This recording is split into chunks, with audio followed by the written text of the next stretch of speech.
All right, welcome to technical session number 41. Just a gentle reminder, we are only on 1002 stuff at this point, as everything above T32 is all 1002 material. Everything T31 and below is your 1001 material. Excuse me. Eventually, at some point today, I will learn to speak. Today, we are finally getting into some of the really exciting stuff with regards to IT, especially from my perspective, because this was the field that I really enjoy. We're going to get an introduction into security. We're going to start diving into a little bit of this stuff, let you know some of the, little aspects of it, get a definitional approach to some of the pieces of it, like viruses. There's obviously more than one type of virus. What exactly is malware? Why do we need to be precise in our language when we're speaking of these two different things? So this is 1002 information.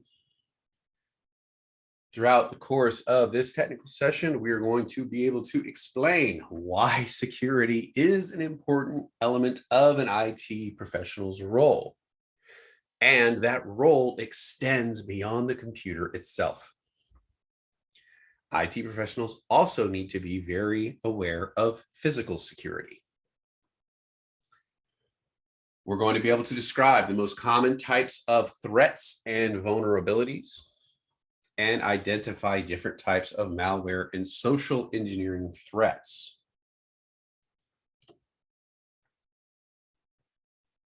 Throughout this technical session, very aptly put, adaptability and growth mindset are the behavior skills and mindsets we need to employ for this technical session.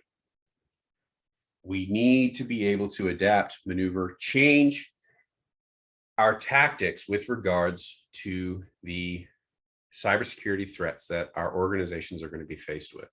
And these threats are evolving daily. We have to maintain a growth mindset, understand that we have to continually be educating ourselves as to the threats and vulnerabilities that may impact our organization if we want to maintain a secure environment for our company. So, basic overview of security. Information security is the collection of techniques, standards, policies, and management practices that are applied to information to keep it secure. There are different levels of security with regards to data. You have data at rest, data in motion, and data in use. Of those three different aspects, you have to employ different methods of protecting said data. There is no one-size-fits-all method for security. We keep a layered approach to our security methods. You can't just put a lock on your door and expect everything is good, even if you leave your windows open. One thing you'll hear us say repeatedly, locks just keep honest people honest. That's all they do. So it is vital to be worried about the information security because much of the value of any organization resides in the value of information that they possess, especially now that we have moved more to a service-based economy rather than a manufacturing-based economy. But even in manufacturing, knowing the methods, formulas, and procedures for producing your products is what provides value to your company. If somebody else figures out those same, procedures, methods, materials, then they can provide the product at a cheaper rate than you were because they didn't have to pay for the research to do it. They got it all for free. So that data that we hold is one of the most valuable things to our company. We need to protect that data. And to fully understand why it is important, one needs to understand both the value of the information and the consequences of that information being compromised.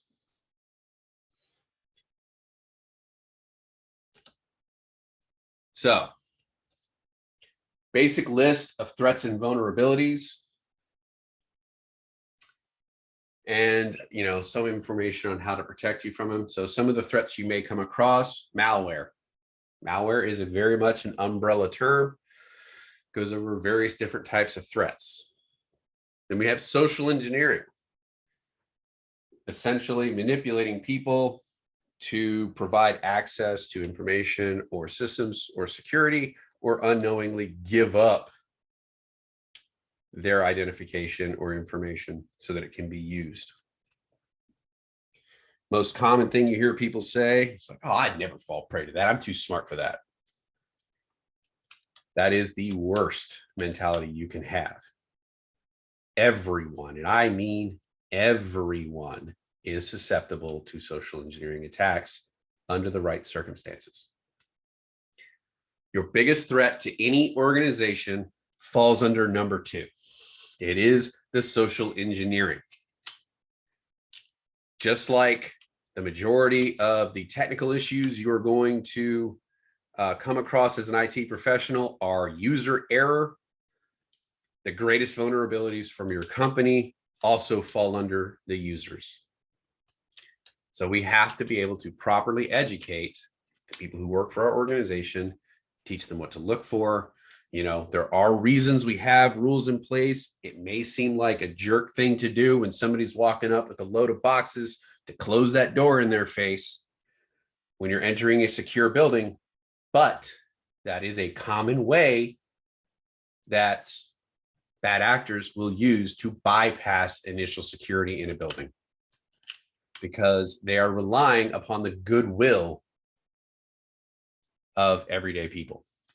Because nobody wants to be that jerk when you see somebody struggling with the group, you know, a stack of boxes going, here you go, and close the door in their face. So they use those things against employees to gain access. Password attacks. As much as people would like to believe, password 123 exclamation point is not a good password. So we will talk about ways to make passwords more secure and the types of attacks that you would see with regards to your passwords. Then we have zombie and botnets. Man in the middle attacks, 0-day. And then we will start talking about some best practices with regards to security.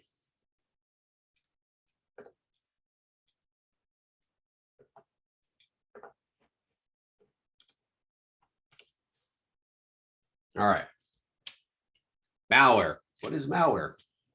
Malware is short for malicious software. And as we stated just a few minutes ago, it is an umbrella term that essentially encompasses a list of types of software that you will come across. And they are essentially used to disrupt computer operations, gather sensitive information, or gain access to private computer systems, or display unwanted advertising. So yes, big companies use nefarious software called spyware and adware to monitor what you do on a regular basis so they can better advertise to you. It's all for your best interest, you know. So just a short list that we'll be going over. You have viruses, which is why we were talking about why you would have anti-malware versus an antivirus. Antivirus would be specific to viruses, specific type of malicious software. You also have worms, spyware, Trojans, rootkits, and ransomware.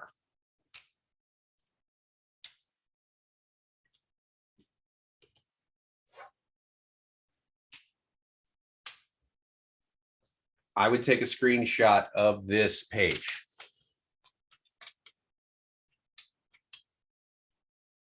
It's very important to understand this, the symptoms of malware and virus infection.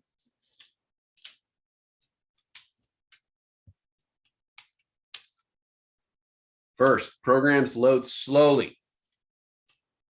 You know, if you're seeing a noticeable difference in how your programs are loading, this is happening possibly because a virus is spreading to other files in your system and taking over system resources.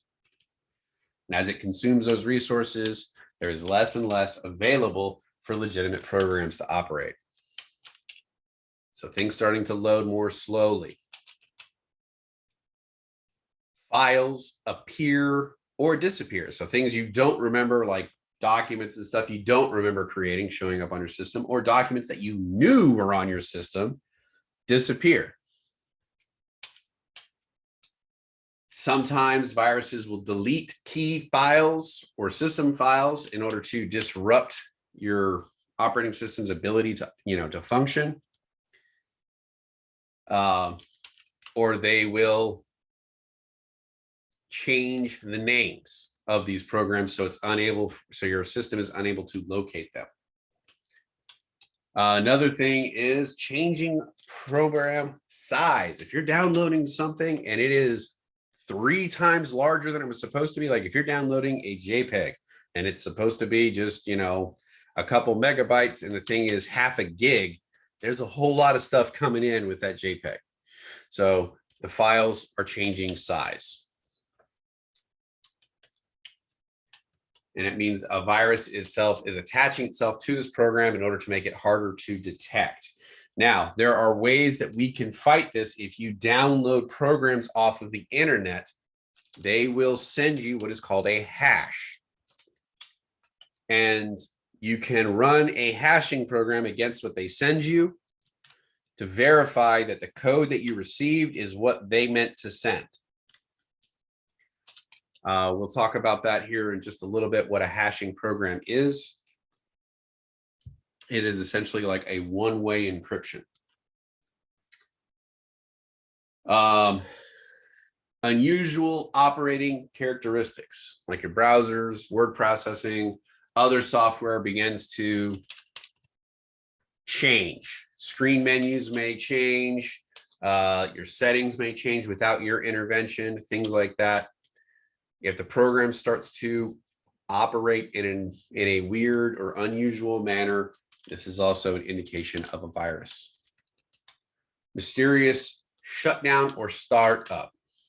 The system randomly starts shutting itself down or starts itself up and does a great deal of unanticipated activity. What do they mean by that? If you start hearing your hard drive going nuts as your computer starts up, that is a potential indication of a virus, especially if you are diligent in your maintenance and defragmenting your drives and things like that, and then you're still hearing stuff like that.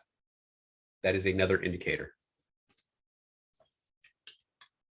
Reboot, startup errors. If you start getting these BOSOT errors, make sure you are researching them to make sure what is causing them, but is also an indicator you may have contracted a virus as well. Losing access to system resources.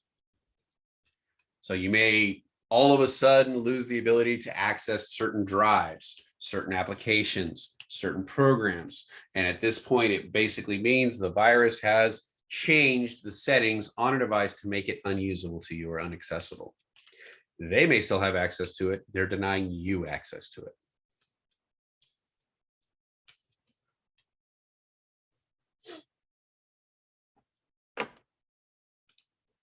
Questions so far? Has everybody taken a screenshot of this? This list will come up again and again and again and again. And yes, you will receive questions on the A+ 1002. What are symptoms of a virus? Here's your basic list. Yes, Distow. So my question, sometimes we download from the internet, the website. Mm-hmm. If you accept the quickie, you can download. If you're not accept the quickies, you cannot download it. So what are we gonna do this one? What, with cookies? Yeah. Cookies essentially is just a small piece of code that is meant to track you from site to site or identify you to that site. So advertisers use this a lot. to kind of, like if you're going to like Home Depot and you're looking for, a hammer or something like that. And then you go over to Lowe's and look for that hammer. Home Depot now knows that you're looking at their competitor. So every site you go to from that point forward, they're going to say, hey, advertise our hammer to him and let him know we got a sale going on.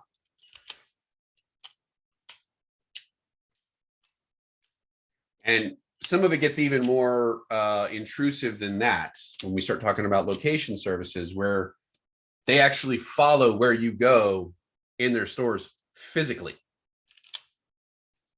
You sign up for their apps to get the discounts or whatever, just to make things easier. And then you allowed access to location services. They follow where you go in the stores. Walmart does this. Like if you spend any number of time and amount of time in their electronics section, they'll start advertising TVs to you and all kinds of stuff. And you're sitting there going, man, I was just talking about TVs yesterday.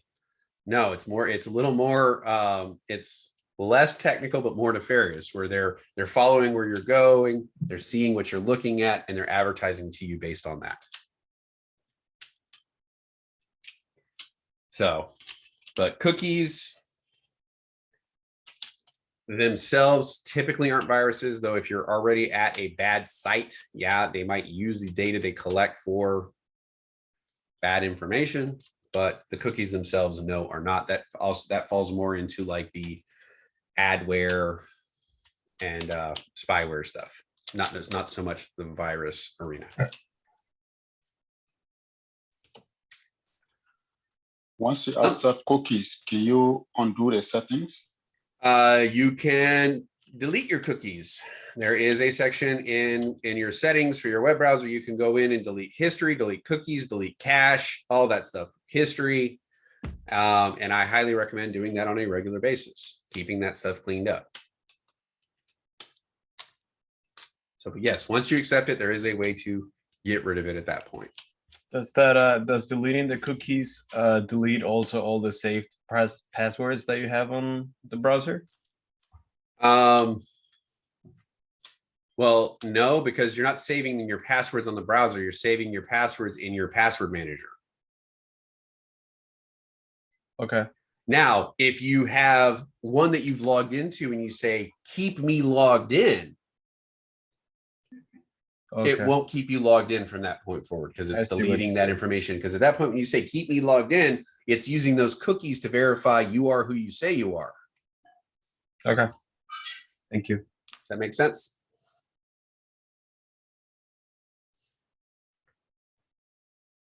All right. Viruses, what do they do? Most cases, it tries to accomplish one of two things: render your system inoperable and simultaneously spread to other systems. How do they spread? Well, given the chance, they're going to spread to as many of them as possible while trying to render the system unusable. If the system is infected, it may attach itself to every file in the system. So if your computer contains a virus, it'll attach it to every document, every picture, everything it can get its hands on. It's going to attach itself to, because you may inadvertently send that document to someone else, and then it has a whole new system to infect.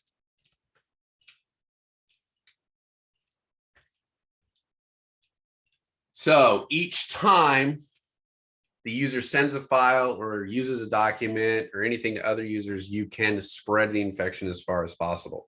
This is why documents can rapidly spread through organizations once they get in there, because people are all reading the same memos. They're all reading the same calendars and stuff like that. They're interacting with each other on a pretty regular basis. So once it enters the system, it spreads like wildfire because of the repeated and consistent interactions. All right. Today, for the most part, most viruses spread via email. So one of the first places it tries to infect is your contacts list in your email, and then it will send out an email to everybody you know as if it was you.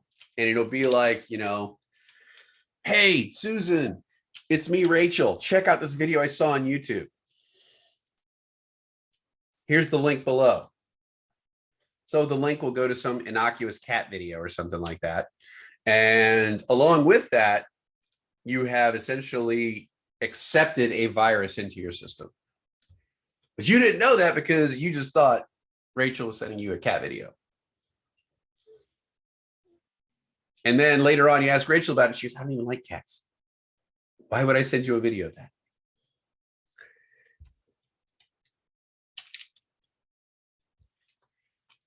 So, how is a virus created?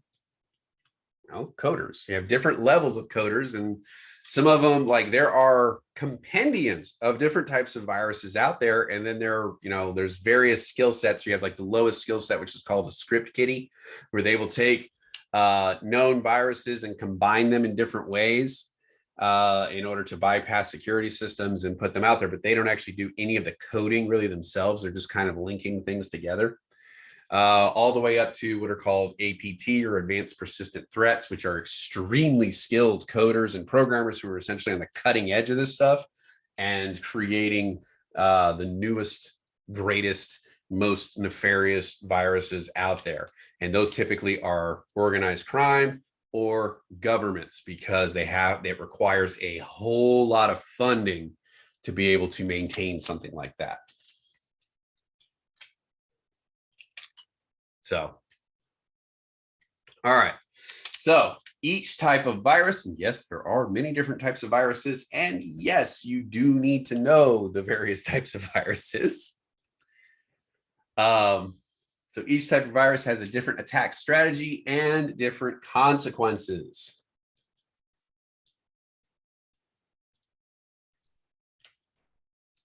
Oh, I've seen Swordfish with Halle Berry and Hugh Jackman. They get a little outside the realm of the possibilities of a virus, but some of that stuff is possible.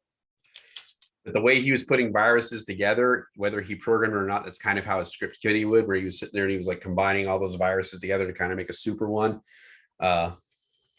So some of it, yes. Not necessarily all of it. Yes, Glean. And viruses, the only viruses that are out there, or is there like a bigger list? Wait a minute, what?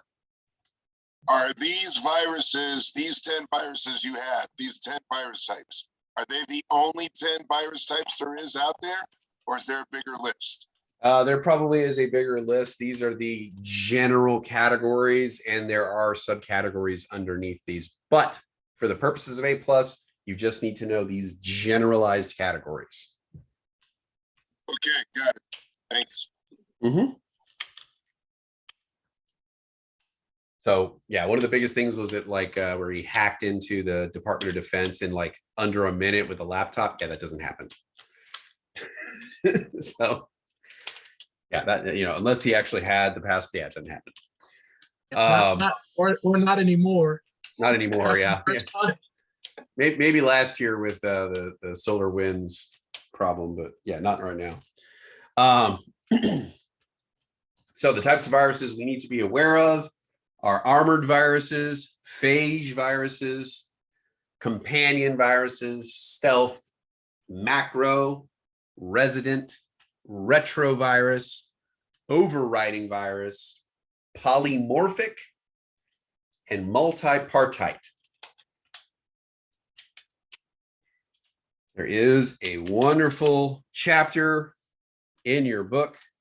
I will try to find it real quick, where it breaks each one of these down individually. We will talk about them in a general sense, but the book does a pretty good job of kind of breaking them out to where it makes more sense. So, armored virus. Main purpose of an armored virus is to make itself difficult to detect or analyze.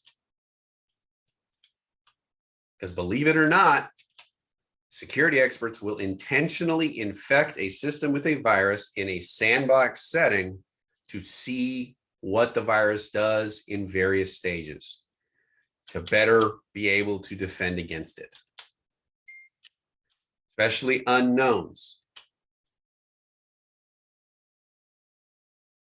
So thank you, Lorraine. It's chapter 22, page 1201.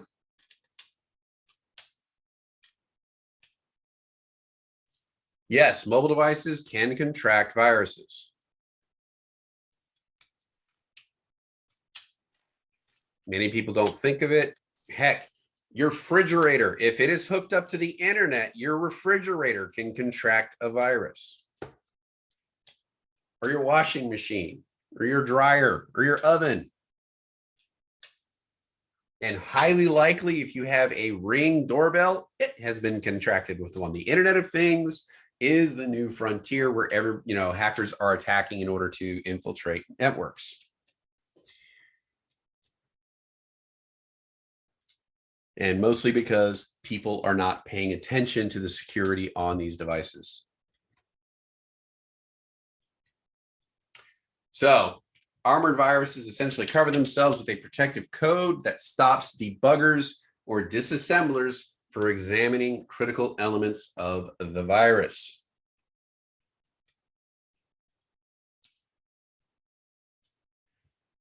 It may be written in such a way that some aspects of the program act as a decoy to distract analysts while the actual code hides in other areas of the program.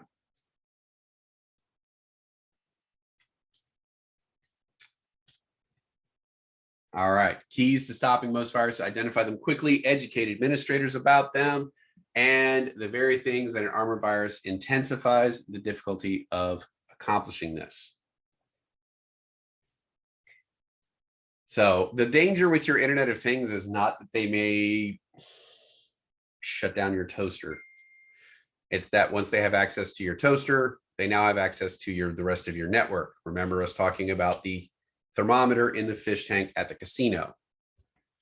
It wasn't that they could sit there and make them think that the fish tank was running 2 degrees hotter. It was the fact that all of a sudden they now have access to all the servers inside that network because the fish tank had access to them, or the thermometer did.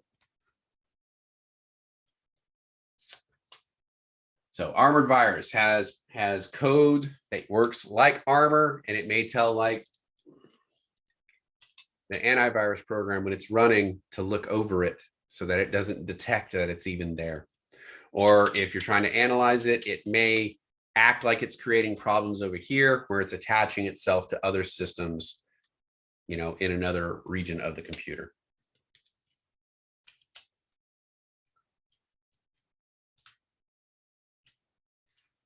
So companion viruses. What do these do? These attach themselves to legitimate programs and then creates a program with a different file name extension. So you download Dropbox or something like that, and this would be label itself as Dropbox, but have different file extensions. So you won't assume that this is another program or a nefarious program. Be like, oh yeah, it's just an extension for Dropbox. So they come in attaching themselves with other programs. So it may reside in your system's temporary directory. The fish tank didn't have a network, Muff Tuna. It was hooked up to the network because they were monitoring the temperatures of the water from a central location. Instead of a guy going around and making sure each fish tank is set at the proper temperature, it just remotely would send that information to the network. And because it was networked, hackers were able to access it and then get into their servers through it. They used it as a doorway. Because I will tell you, saltwater fish tanks are very expensive to maintain, and the fish that are in them are extremely expensive. So they want to make it as easy as possible to know if something's going wrong. So yes, it was a smart thermometer. All right.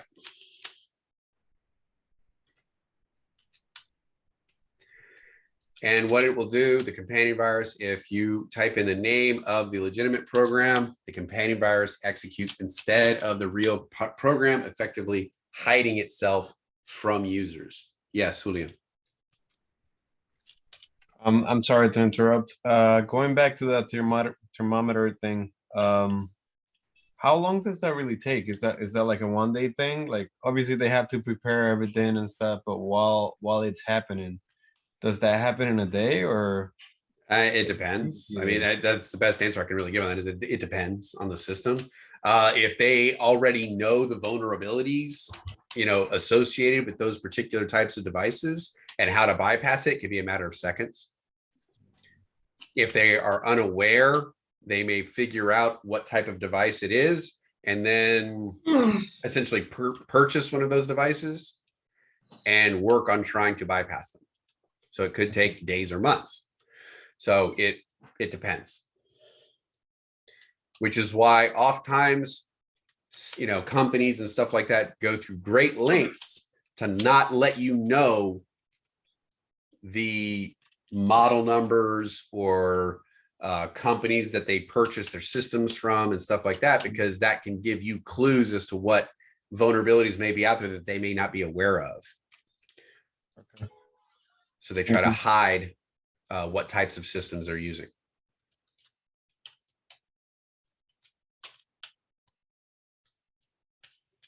All right. A macro virus. This essentially exploits the elements make enhancements that are made to many programs. So Microsoft Office supports essentially what is mini basic programming language that allows files to be manipulated automatically. These programs in the documents are called macros. We used to use macros all the time with AS400. It allows you to essentially do repetitive tasks through the use of very, very short programs. And there's some people make it very easy where you can actually record your key functions and recording or your inputs to create a macro, and then you can execute that macro and it will do the same task for you over and over and over again. Well, low-level viruses, macro viruses can take advantage of this type of programming and cause your system to run programs for you. And you can do a lot of damage just running macros on the system, even though they're simple, basic programs, but you can rename stuff, delete stuff, move stuff around. You can wreak a lot of havoc inside of a system with macro viruses. And again, it can infect every file or document on your system and spread easily through email or other methods. Retrovirus attacks or bypasses the antivirus software installed on a computer. So if they know what type of antivirus you're using, they can utilize certain retroviruses to attack those systems or be able to effectively hide from those systems. So no matter what you do, like, well, I've ran that antivirus 10 times and it's still no problems. Well, it's because the virus that you have knows how to get around the antivirus you're using.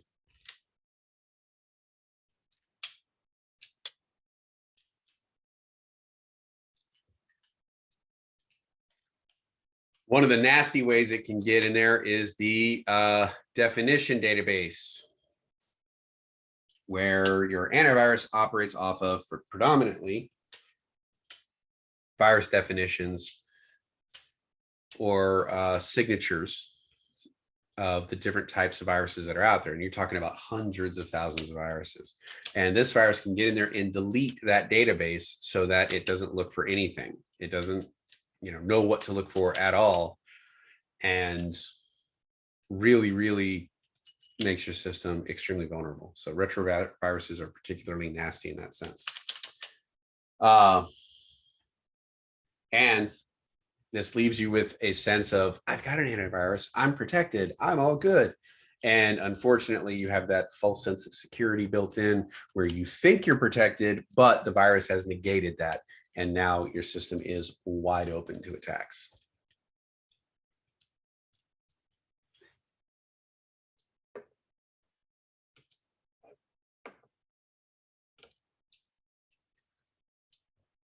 Polymorphic. Polymorphic virus essentially changes, regularly in order to avoid detection. So it attempts to hide from antivirus software. It will encrypt parts of itself in order to essentially trick the antivirus and also those who are trying to analyze it. Whenever the virus changes what it's doing, it is referred to as a mutation. So, and this mutation process makes it very difficult for the antivirus to detect common characteristics of the virus because it's ever shifting, ever changing.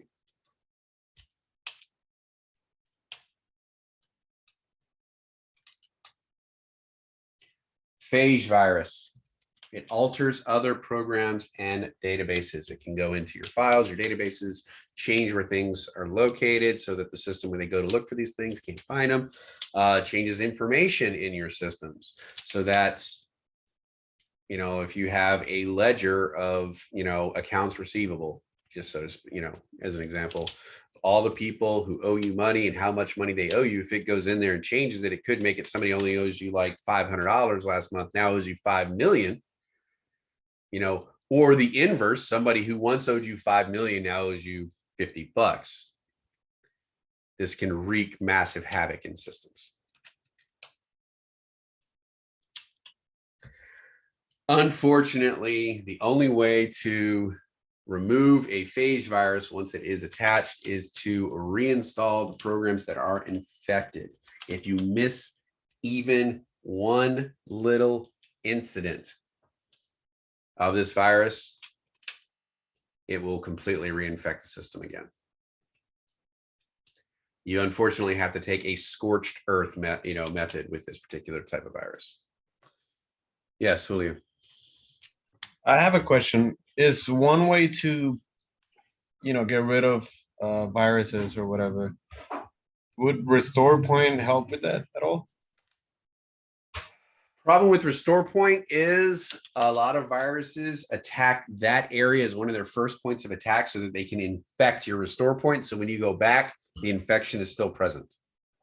So when you're doing malware removal, essentially, you're going to be quarantining your system, basically performing a full king method, like wiping everything off that system, completely reinstalling everything from scratch and creating new restore points, because unfortunately, you know, hackers are aware of this kind of stuff. So they go and try to instantly infect any restore points or backed up data, because when you reintroduce that data, you reinfect the system. It allows the virus to promulgate even further. And second question, would event viewer show you when the virus has entered your system? For the most part, yes, you can utilize Event Viewer to start seeing when systems were affected. Like if it was, you know, like you're looking for certain symptoms or certain things being infected first. Yes, that's how Event Viewer or the logs would be how you would detect, like if you had an entire network of computers, it would be how you would detect what systems were infected first. So it would help you gain that point of origin, find out exactly how that virus was introduced to the system, and then be able to take preventative measures going forward. It could just be an email, you know, it could be somebody plugged in a USB into their computer, something along those lines. So yes, Event Viewer would allow you to kind of be a detective, so to speak, and go back and figure out point of origin and things like that. Okay. Can logs get infected? Yes. Are there viruses out there that will go around and start deleting logs? Yes. But that's also a way for you to determine point of origin as well, is you can start seeing where logs were initially being deleted, because that's usually administrative level capability. It would have to perform a ladder attack first to gain elevated privileges. Okay, thank you.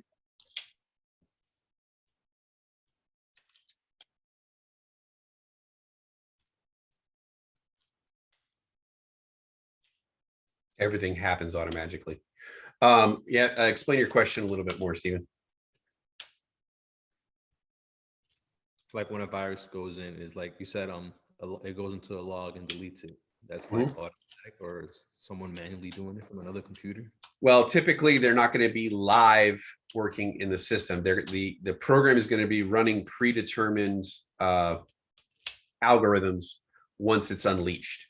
Like in the process of the programming, it's going to be seeking out other things, and that's why it continually attaches itself to other things as they're being executed, and that's how it spreads. It requires that human interaction to spread to various different files and stuff like that, and it needs you to send it to another system and somebody else to accept it in order for it to infect that other system too. So there isn't necessarily a human kind of pushing all that stuff. Can that happen? Yes. Because there are viruses that are set up that once you get into the system, they essentially call home. So they send a beacon, because remember we told you about firewalls. The conversation has to start within the firewall. So if I try to come in from the outside, it's not going to let me in. But if I call out, then it assumes that everything is consensual from that point. So it'll allow that communication to come back in. So there are viruses that will get into a system and then call home. Like they will send a beacon out to their the owner, and then that person will then be able to use that as a way to get past the firewall in, and then they can kind of move through and start doing damage or searching for information, things like that. Because not all hacking is about destroying systems. Some of it is literally information gathering, things like that. Does that answer your question? All right. Okay, so that's phage. Stealth virus attempts to avoid detection at all costs by masking itself from applications. It may attach itself to the boot sector of the hard drive if it is able to, excuse me, gain access to that. When a system utility program runs, the stealth virus redirects commands around itself in order to avoid detection. Basically, you know, don't look at me, don't look at me, like just tells the system to just kind of skip over it. And then it allows it to essentially remain as undetected as possible.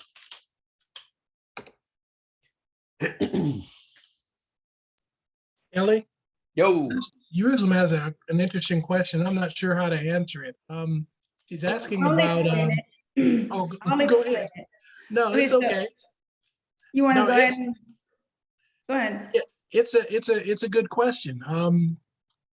He's asking about whether or not the viruses, how they're detected, and you can't detect whether or not where it's hiding or whether or not it's hiding. And explain that a lot of that has to do with the definitions that your antivirus Yes. has access to. So it kind of knows how those viruses work, and it will try to do its best based on the definitions to try to find it and isolate it. Right. But of course, if a mutation happens, I'm thinking that with the definition, it knows that may happen, and any files that have been associated with where the virus is located will probably be, those should be quarantined as well, wouldn't you think? Or not? Typically, but here's what's going on is like the mutations as they're happening, it's affecting different systems. It's spreading in different ways. It's changing its behavior. So if there is not a known signature or definition for that particular type of virus, but say it's using several different types of viruses to attack different types of systems. So it's changing its attack pattern as it goes, which makes it harder for the antivirus to pick up on because it's not being consistent in how it's attacking. Now, this is where heuristics fall into, like heuristic behavior, where the system would be looking for certain types of behaviors. And when those behaviors happens, it will quarantine those systems. That's where that comes into play. That is what it's going to be looking for, is mutations or new types of viruses that are not yet defined in the signatures list or definitions list. The definition list is all known viruses. Now, if you put a few known viruses together in a creative way, that would be something completely new. The system may not know how to look for that or react to that. And that's where the heuristic algorithms come into play, looking for those specific types of behaviors, because there are overarching things that are going to happen. That's why we talked about the symptoms, files changing size, changing names, moving around, system slowing down, all that stuff. As that's starting to happen, that's going to start keying the heuristic behavior to say, hey, you need to start paying attention to this. And if it starts to continue or get a little bit better, quarantine it, shut it down, alert the administrator so that it can be looked into a little more. Yes, quarantining kind of blocks off a system or a program or something like that from interacting with anything else. Good questions, guys. I mean, they're legitimate. If you want an answer, we'll try to get an answer for you. But keep the questions coming. So here we go. All right. Resonant virus hides or stores itself within the computer memory, which then allows it to infect any file that runs by the computer. Some viruses may not be picked up on or detected, as they will stay dormant for long periods of time before they kind of make themselves known. It will load its replication module into memory, so it does not need to be executed for it to infect other files. So it's essentially kind of infecting your RAM. And then whenever the operating system loads or operates any specific function, it allows it to kind of replicate itself. It is considered to be kind of one of the nastiest ones you can get, though even attaching itself to antivirus as well, because once you execute the antivirus, it now attaches itself to that and allows it to infect any file scanned by the program, which is particularly nasty. So you're like, okay, I need to scan my program, see if everything's okay. The moment you scan it, everything that scan touches is infected by the antivirus itself. Essentially uses the antivirus as a conduit to push itself out to everything else.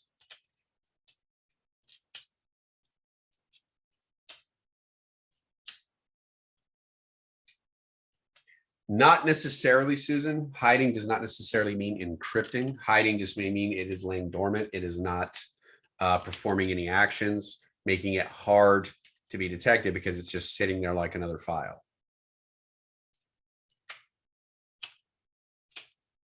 Or the actions it does perform make it look or appear to be a legitimate program, but not necessarily encryption, because encryption is something specific.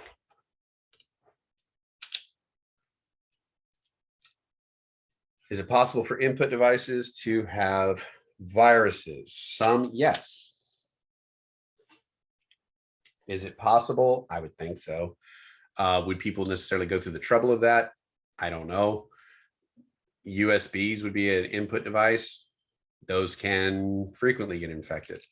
Printers and scanners, can you infect those so that they infect other systems touched to them? Yeah. You got a circuit board on them. Would you infect a keyboard? Probably not.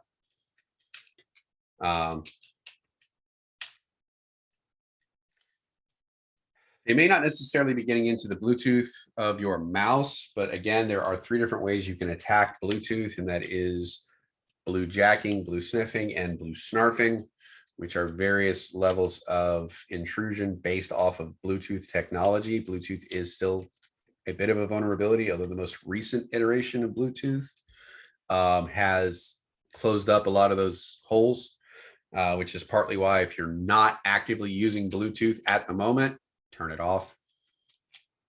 Turn it on only when you're using it, kind of like anything else.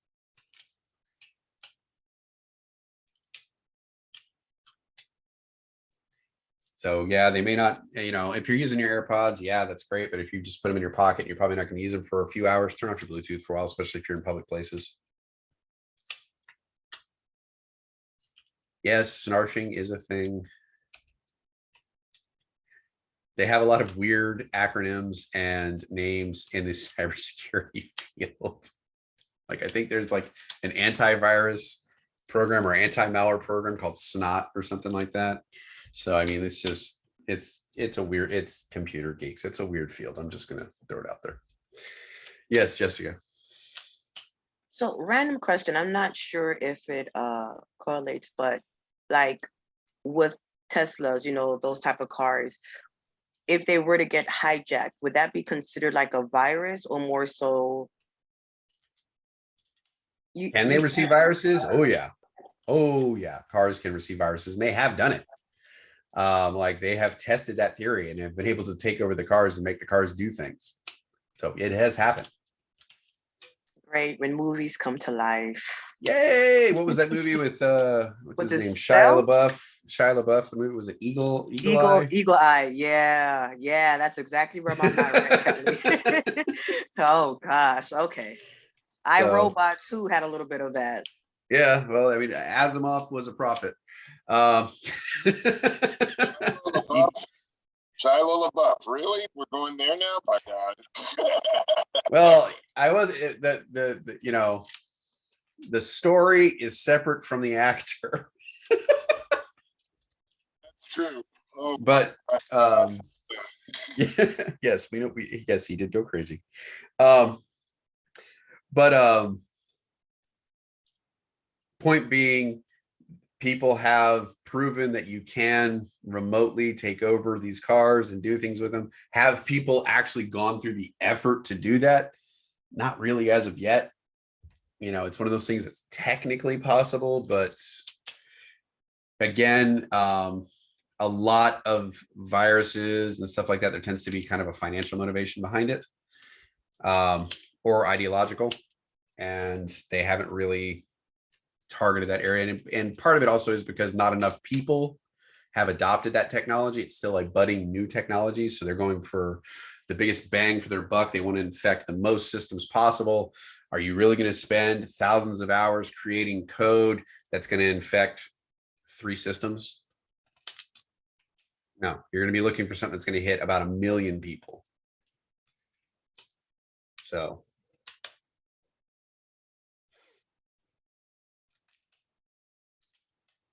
All right. Overriding virus effectively destroys the original program code, typically by overwriting the data in the system memory. Just keeps overwriting it over and over again, making it to where the original program is unrecoverable or unreadable. Typically, users will need to remove the offending virus, then reinstall the original program, which can be difficult depending on whether the original programs were backed up or kept in duplicate copies offline.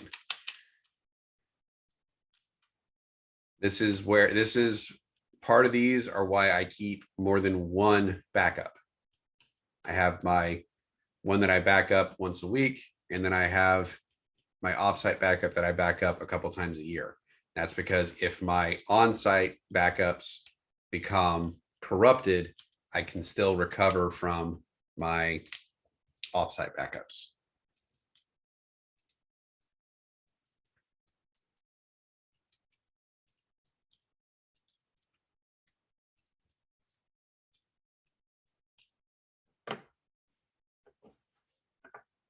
All right. Multipartite. Multipartite attacks your system in multiple ways. And it tries to attack your system at multiple levels. Like it tries to get all the way down to the kernel or the root of the system to infect all levels. So it's taking a multi-pronged attack or approach to infecting your systems, trying to hit as many levels as it possibly can and infect all your executable files, all your application and system files, and either change, move, alter, or delete them to essentially create maximum damage.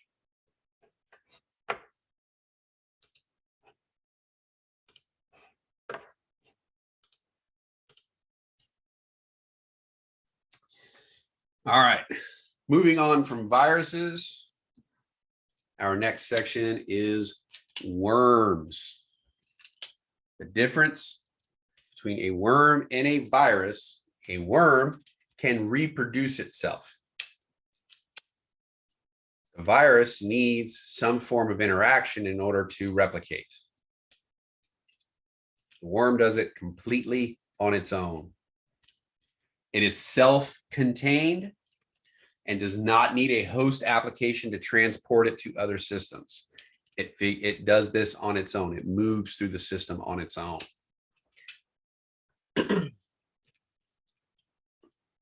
However, you can utilize a worm as it's pushing through a system to deliver a virus, even though it is not itself a virus. Yes, Jessica. I'm sorry, I don't know if this is a little too early to ask because I realized you were just getting started with it.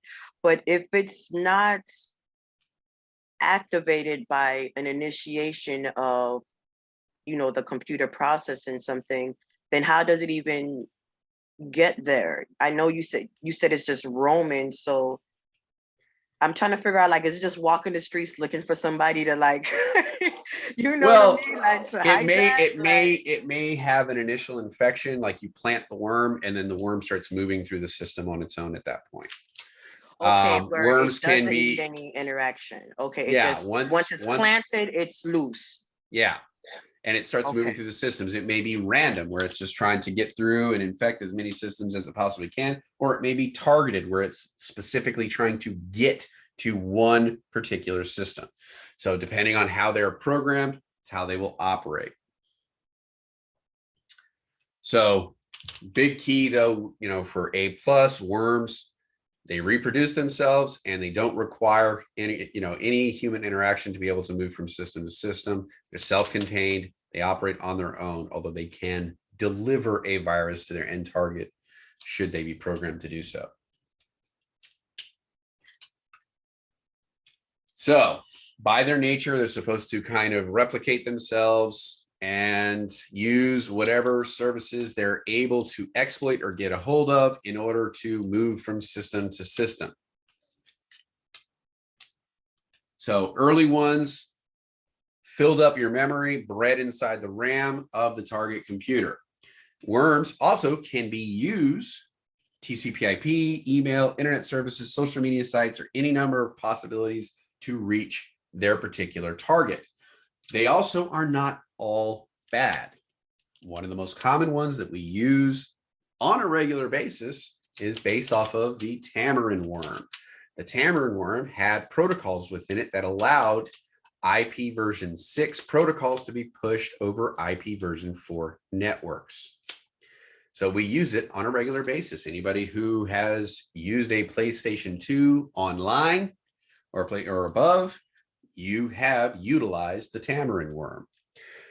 Programmers will study and look at these things and then find positive ways to use them, because oftentimes creators or hackers tend to be very creative in their ways of infecting or moving through systems. So white hat hackers will turn around and use that in defense or better operating of systems. Yes, Hunter.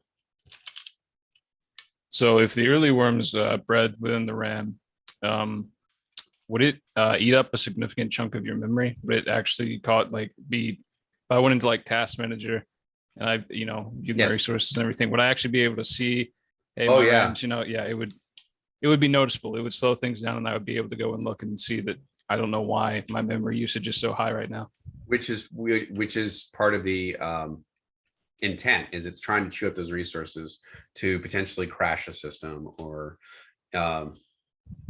essentially promulgate as far as it can. Okay.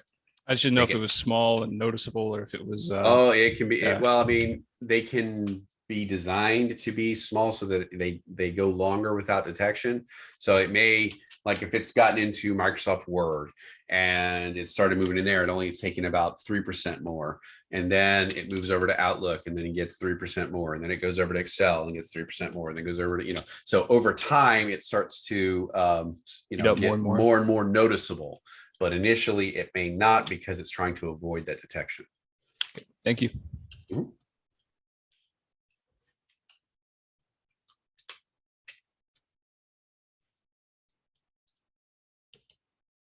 All right. Spyware.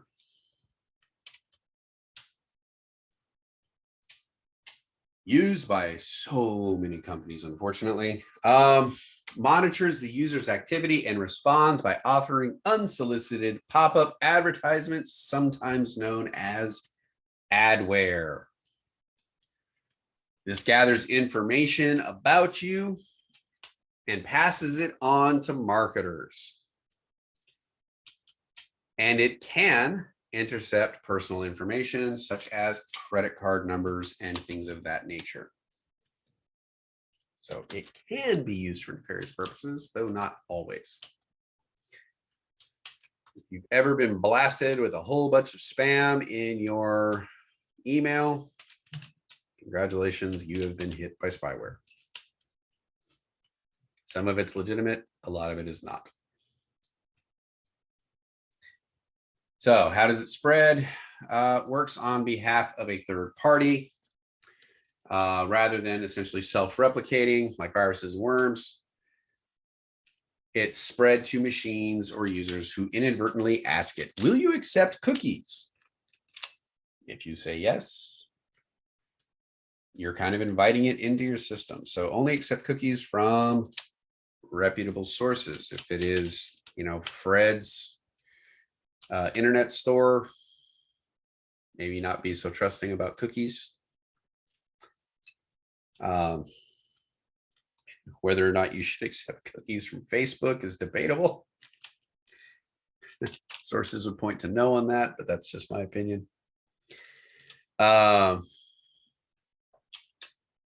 Users often don't know that they have asked for the spyware, but you've done this by downloading other programs, visiting infected sites, or many, many other ways.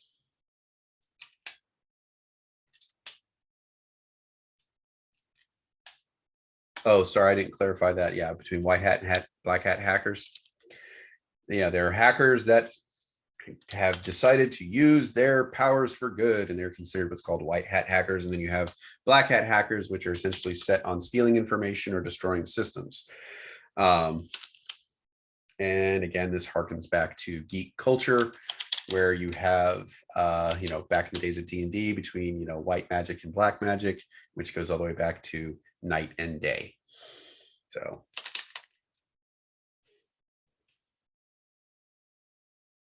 There's also gray hat hackers, which sometimes are good, sometimes are not, but they tend to be like bounty hunters and stuff like that, looking for exploits in systems. And then they'll be like, hey, I found a way to access your system and I will tell you how to do that and how to fix it for $1 million. So various different kinds out there.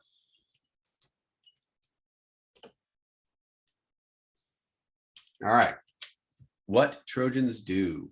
They can create a backdoor into a system or replace a valid program during installation. And it accomplishes its mission under the guide of another program, or guise of another program is what I think I mean to say. Trojan horses can be used to compromise security of your system, and they can exist on a system for years before being detected. This is more common than you would think, unfortunately.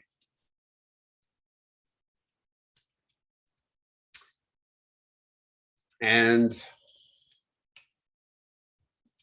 quick way to remember Trojan horses. Remember the movie Troy with Brad Pitt, you know, the horse, and they all got inside the horse and they thought they were taking this horse as a gift to the gods and bringing it to the temple, but they brought in all the nasty stuff that was going to essentially destroy them. So it hides within legitimate, or it comes in under the guise of a legitimate program. All right.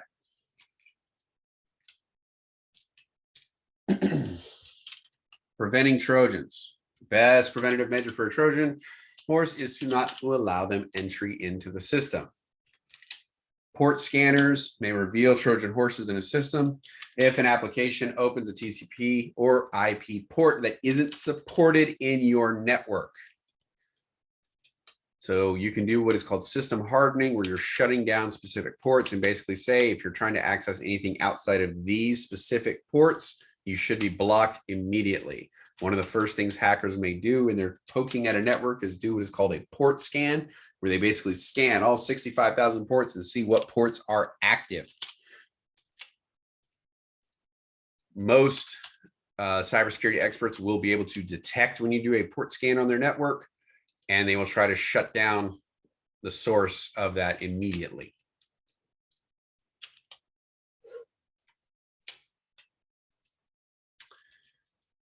All right. Rootkits. Anybody out there download Valorant? Congratulations, you downloaded a rootkit. Free isn't always free.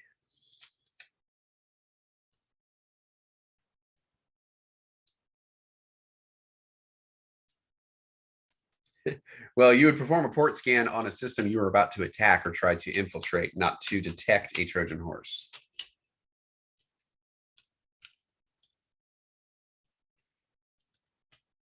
The game I was talking about, Dermis, it was Valorant. Okay.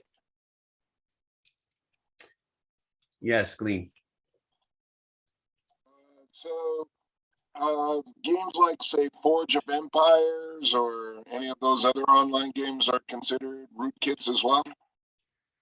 Some of them may have rootkits attached. Why I specifically bring up Valorant is because Valorant attaches itself to the kernel of your systems, like all the way down to the kernel. It's near impossible to get rid of without doing a full system restart.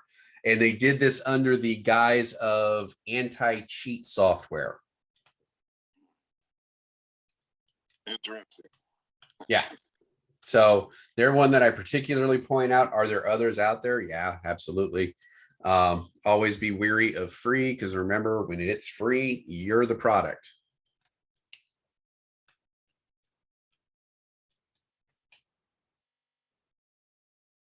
So this is always an interesting technical session, because as we go through it, I see more and more worried faces.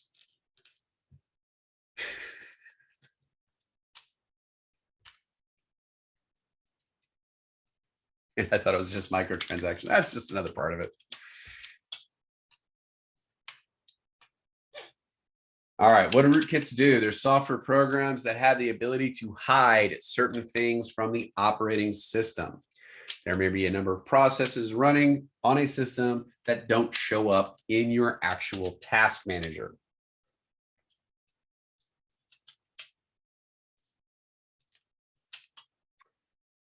Connections may be established or available that don't appear in your net stats. So you may sit there and go like, hey, only my normal stuff in task manager is running. I don't have anything running on my net stat display. It's because the system rootkit has essentially created a way to hide, so you don't see that when you run those particular programs.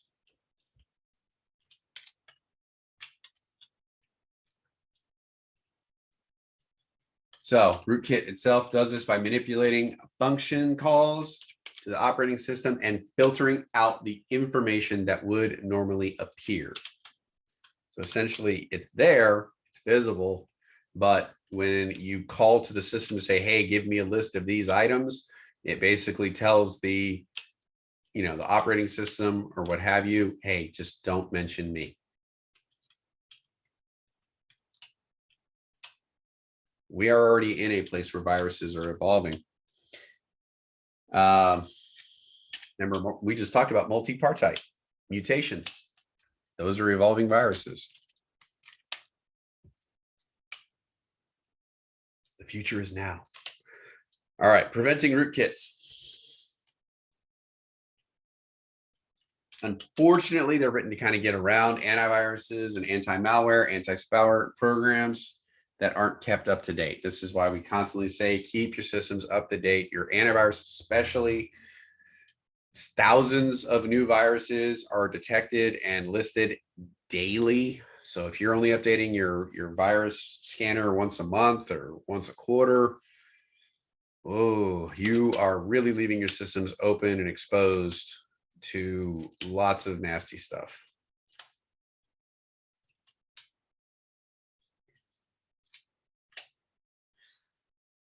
So also one of the best defenses, kind of monitors systems. What are they doing? Try to catch the rootkit in the process of installation.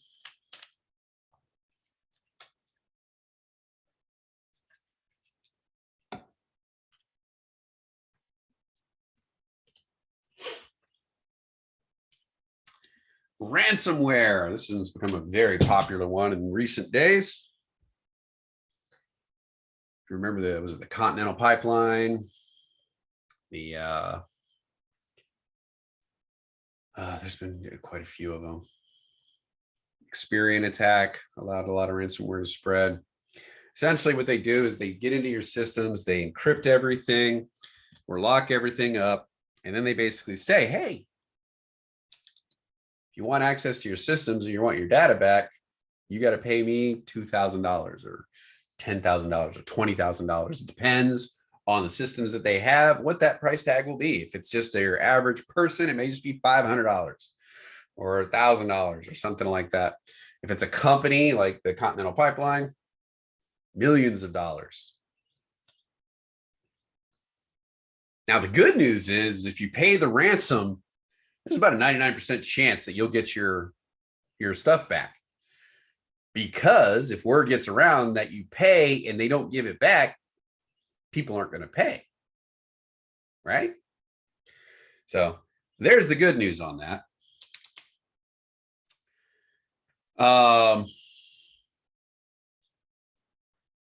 So here's kind of an example. This attack arrives as an attachment that appears to be a resume. However, when the attachment is opened, the malware uses software called CryptoWall to encrypt the entire device. And what usually follows is a demand for money. Give me the money, I'll give you your stuff. Yes, Jessica.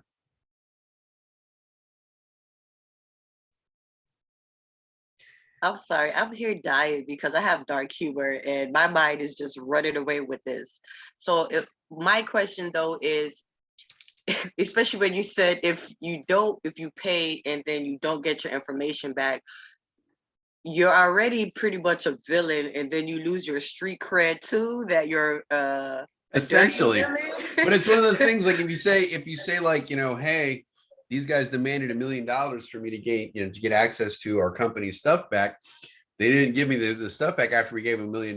Then basically the very next person that they try to get that same ransom from, they're going to be like, no, you didn't give them their stuff back. Why would I give you money? So is there like a Craigslist of who got or something? How do you know who's, like, I don't. There are So forums, are there like graffiti tags where you know, like, how do you know their signature? Like this person is an evil. You can kind of get an idea as to the groups where they're located and stuff based off where you're having to send the money. In a lot of these groups, they want to be identified. So they may not want to be identified on a personal level, but they want to be identified as a group because they want that recognition. Like, I was able to shut down the Continental Pipeline. I was able to shut down Google. So they want that recognition. And then they turn around and get hired. That's crazy. It's the way the world works, unfortunately. And I will tell you, cybersecurity experts and criminals frequent a lot of the same sites and conventions and stuff like that. They know each other a lot of times. Because many of them are using the same tools, but it is a tool. The tool itself is not good or evil. The method by which it applies is. The method by which you're using that tool determines whether or not it's going to be good or evil. So, yeah. If it starts going around that even though they pay, they're not going to let you have your systems back, people stop paying. So, again, if you pay, they typically do give your systems back. There are some really funny guys out there on YouTube that actually go after these guys. Like, they set themselves up as like bait for these ransomware guys to come in and attack their systems, and then they'll lock up the other guys' systems, because a lot of times they'll call you in under the guise of IT to get access to your system. My in-laws were getting calls for years, like 3 or 4 years, from Microsoft IT to update to Windows 10. And they were, calling to, because they knew they had the system and they were trying to update. Well, my in-laws have Apple. So instantly knew that was a scam. But a lot of people have Microsoft computers. They're just like, oh, that's wonderful that you're providing this service. And then you essentially, hey, we're going to link up to your system. I'll do a remote desktop. I'm going to send you a link to, you know, link to your system, and then I'll show you what to do. And then you accept that link, they go in, instantly drop that ransomware program, lock up your systems. They're like, okay, now you need to pay me $2,000 or I will not release your system to you. And there are guys on YouTube that do it, that they sit there and reverse it, and they will drop those spikes into their systems and then not give them back and just let them like go nuts, and they record it. It's entertaining to say the least. All right. Have you played that video yet, Kelly, or we're gonna wait on that one? Which one was I have to ask Marvin for that video. He was the one who had that one, or I'll ask Okay. Avery. Yeah. That guy, like the guy got so mad because like he locked up his system. And then I've seen it where like they'll turn on their webcams because like you see them trying to figure it out, and like the guy who's kind of overlooking it will come over and like try to help them out, and they'll turn on their webcam so you like, and then show them themselves. Yeah. They do all kinds of crazy stuff. Yeah. So yeah. Ransomware. All right, on to social engineering. Again, keep hearing, oh, I'm too smart. They'll never get me. I'm too conscious of the world around me. I've got great street smarts, man. Nobody will get one over on me ever. Does anybody know why they call them confidence scams? Con artists?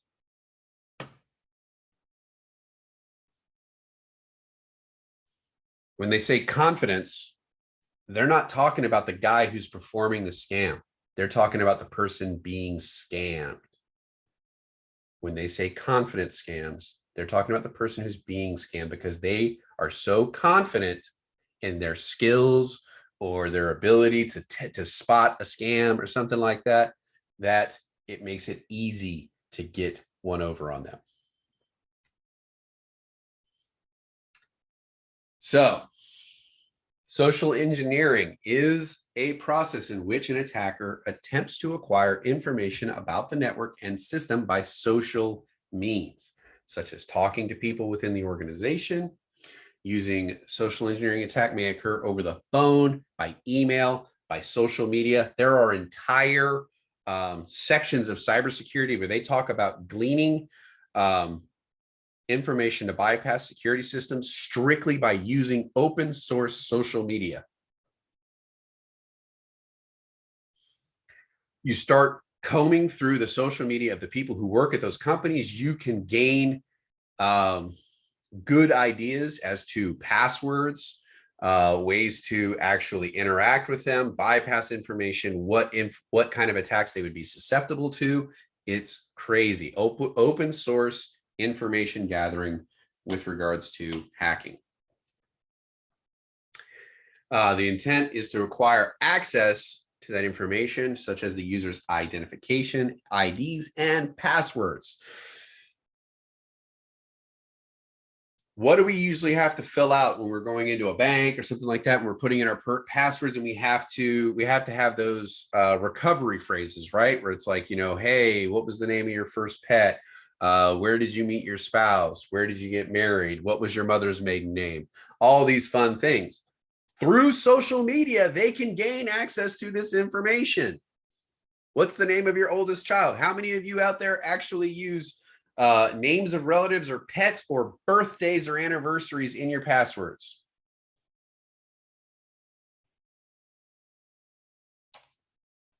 If you do, and any of that information is out there on social media, like happy birthday to my grandmother or happy birthday to my wife, congratulations, you're handing over all of this information to hackers where they can glean it.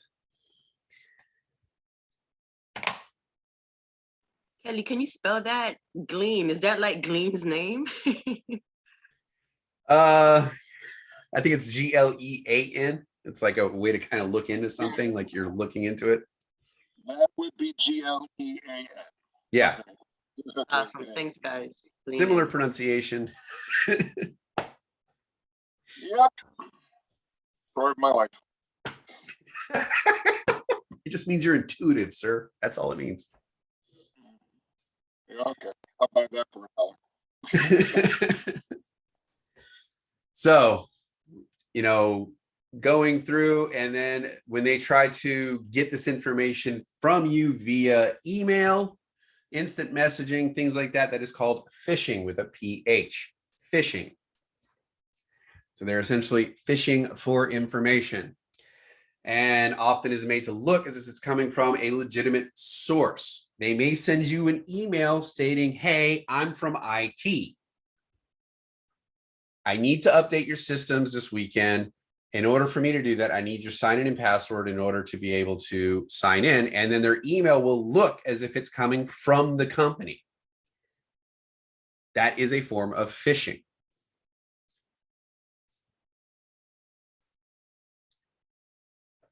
So, spoofing, shoulder surfing, tailgating, these are all various forms of social engineering. Yes, Jessica. When we get those emails from African princes and stuff like that, that's phishing. Yes, that is phishing. You know, Marvin got one of those and he sat there and he's like, you know, his name's Marvin King. And all this time he thought it was his last name, but apparently it was a title. Jessica, I just fell off the sofa with that one. Sorry. Because if you think about it, right, we know those things can't be trusted, but we see them all the time. Yes. And I compare that to a bad pickup line. Obviously, it worked on somebody, which is why they're still using it. Yes. Well, I mean, but the thing is Doctor- you send it out to 10 million people, 9.9 million will completely ignore it. But the people who actually click on it and believe it end up are the on people Dr. Phil. Yeah, well, I mean, and they're gonna essentially believe whatever else is coming. So they're particularly gullible. They go into that. Sometimes, like the Western Union scams are some of the worst ones because they prey on elderly. Like they'll call and they'll be like, somebody will pick up the phone. This happened in the villages quite a lot. And it'll be something along the lines of, they pick up the phone and they'll say, hello, who is it? And you'll be like, oh, it's your favorite grandkid. And they'll be like, oh, Mikey, and then instantly they've got the name. And then they start getting information through doing things like that. This almost happened to my grandparents. They got called and my grandfather was hard of hearing. He thought it was me on the line and they gave him an address to send the money to in Western Union. He forgot it and then called me direct. So thankfully was able to catch it. But that's, that is a social engineering scam. Yes, Venkata. Did you hear about virtual kidnapping? About who? Virtual kidnapping? No. It happened, I think, before pandemic.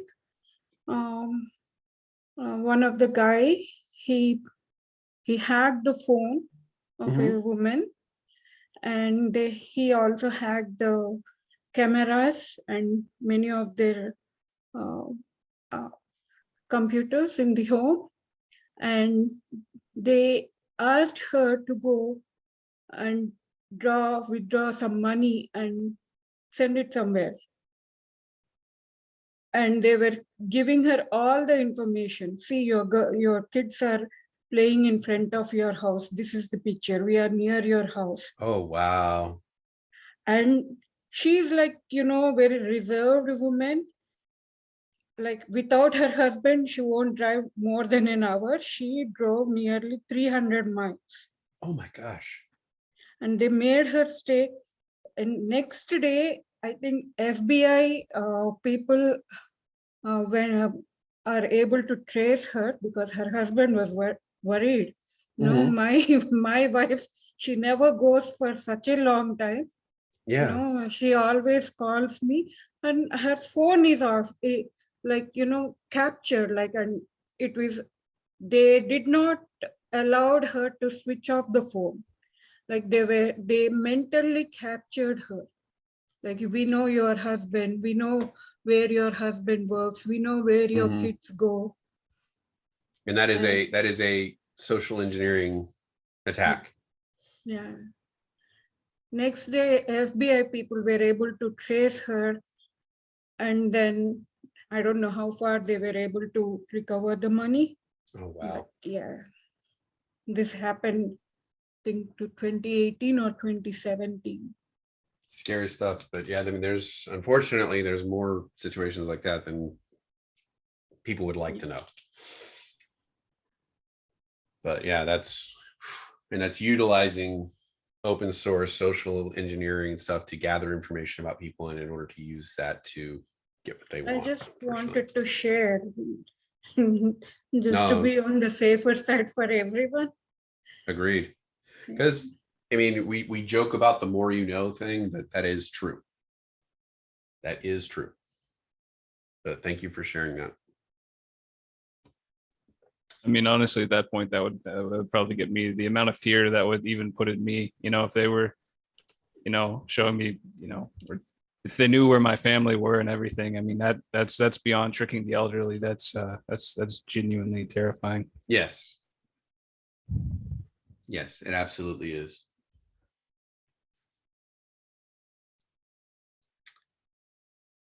All right. So phishing, kind of dive into this a little bit. It is essentially a form of social engineering where you simply ask someone for a piece of information that you're missing, but make it look as if it's a legitimate request. You know, you have basic access to them, call them up. You know, like some people will call into a network and pretend to be IT, like, hey, yeah, I'm just trying to update your antivirus or whatever on your system. You know, I just need your sign in and password, all that kind of stuff, just to be able to get in. Most organizations will tell you flat out, do not ever give your sign in and password to anyone, even IT. They should never have a requirement for your sign in and password. They have ways to get around that from an administrative level.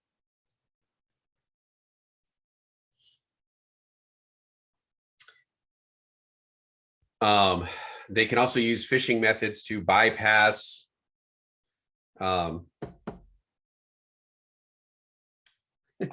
multi-factor authentication. You know, like when you log into your bank and you say, hey, we're going to send you a code. You input that code to be able to get into your bank account so that we can verify you are who you say you are. Well, unfortunately, hackers figured out a way around this. They essentially call the person once they know their sign in and password. Then they try to sign into their bank. They're saying, you know, they'll be like, hey, there was a security risk with your account, but I need to verify that you are who you say you are. So I'm going to send a code to you and I need you to tell me what that code is before we continue. So they sign in your name, your sign in and password, and then it automatically sends that code to you. You think they're sending it to you to verify the security breach on your account. And then you essentially give them that 6 or 7 digit code to get past the multi-factor authentication to get in. So that is another social engineering form of phishing that they can use to kind of get bypassed. Yes, Hunter. So I've been wanting to ask this question for a while, and I feel like now is probably the best time. I used to work at a place that required, when we were logging into the computers, do anything on that, I had to have a physical little security key that I had to plug in. And I never understood why, because essentially all I did was put in my password for me. I would put it in once and the security key and press it and do it again. And I never understood why I needed that extra little physical layer, because you couldn't log in without it. I didn't understand why, you know, it wasn't enough to just have, you know, like the 2 password, you know, to go through. Is that a reason why? Yes, there is a reason why. And we will get into that. And there are 4 aspects of security. When you're talking about multi-factor authentication, you need to fulfill 2 of these requirements in order for it to be considered multi-factor. And we'll talk about it a little bit more, but it's somewhere you are, something you know, something you have, and something you are. You need to have one of those 2. So in your case, you had something you have, which was that little key, and then something you know, which is your sign in and password. So you have to fulfill 2 of those requirements. It may be a fingerprint scan, which is something you are, that is a biometric piece of data. So your fingerprint scan or a retinal scan or facial recognition, and then you put in your name and password. So that's something you are plus something you know. So you have to fulfill at least 2 of these metrics. And then there was another one. It was like something you do, but that's above A+, which is a 5th piece of that, where they can use typing heuristics. And when you type on your keyboard, when you're typing out words and stuff like that, you actually do what's called micro hesitations between certain keys. So based off of those hesitations, they can use your typing pattern, how you type, as kind of like a signature of you putting in your passwords and sign in. So it gets a little more complicated, but yeah, that was the 2 pieces. You had the key, which was something you have, and then your password, which was something that you know. I just thought I'd ask because it drove me crazy at the time because it caused all sorts of problems with if I was logging into a different computer using that key, yada, yada. Yeah, I wanted to ask that the typing, like the hesitation stuff, that sounds cool though. Yeah, that's beyond A+. That's something you do. So that'll be beyond A+.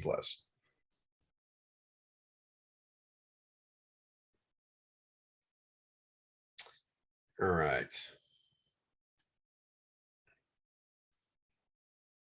Is it the best type of security, Stephen? Depends. It's unfortunately, I hate to say it, but it's always the answer. It's, again, security is layers. It's not a silver bullet. There's not the one best method. It's, you layer your security to try to essentially make yourself less attractive of a target than someone else. So one of the frequent phishing attacks that people see is like, man, why do I keep receiving emails from Bank of America? I don't even bank with Bank of America, yet they are constantly sending me emails telling me I need to check my password. I need to log in for security alerts and all that fun stuff. Well, you don't bank with Bank of America, but there are millions of other people who do. So they send it out to everybody in these email lists. And then maybe 10% are with Bank of America, maybe 2% of those don't actually pay attention and go ahead and click that hyperlink. And there you go. They now have access to those accounts, and that may be tens of thousands of accounts.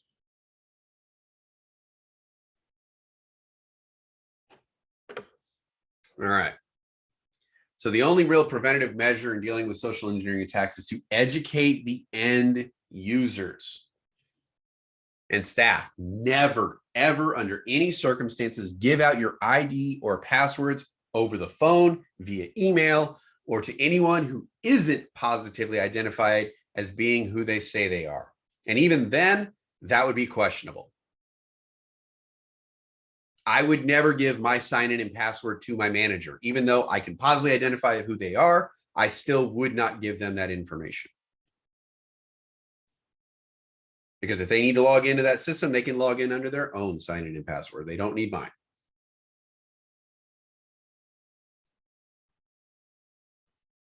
So there are very, very few circumstances you would ever, ever give out your ID and password. All right, spoofing. What is spoofing? This is essentially you masquerading as another user or device. Like if I know Mark is the head of IT at my organization, and Vincent calls me and says, hey, I'm Mark. I need you to log into the systems and, and he has a lot of information about Mark. He knows, he's checked out Mark's social media. So he knows, Mark's kids, he knows Mark's dog, he knows all that kind of stuff. So he has all that information and he's pretending to be Mark. This is spoofing. We can do this with devices as well, where we talked about MAC filtering was a good way to protect your system. It is a security measure. Well, if I create a virtual machine, I can put in whatever MAC address I want. So if I know the MAC address of a valid system in that network, I can put in that MAC address of that virtual machine and essentially spoofing that computer, pretending to be that computer, and slide past the security of that MAC filtering system. This can be done with IP addresses. This can be done in a multitude of ways.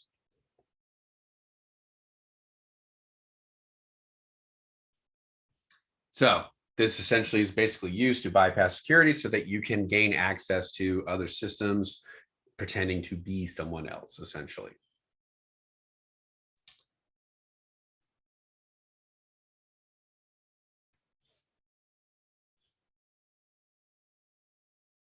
All right. Shoulder surfing.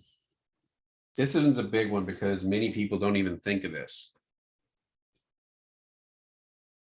Whenever you're putting in your ID and password, I don't care if it's your best buddy from accounting.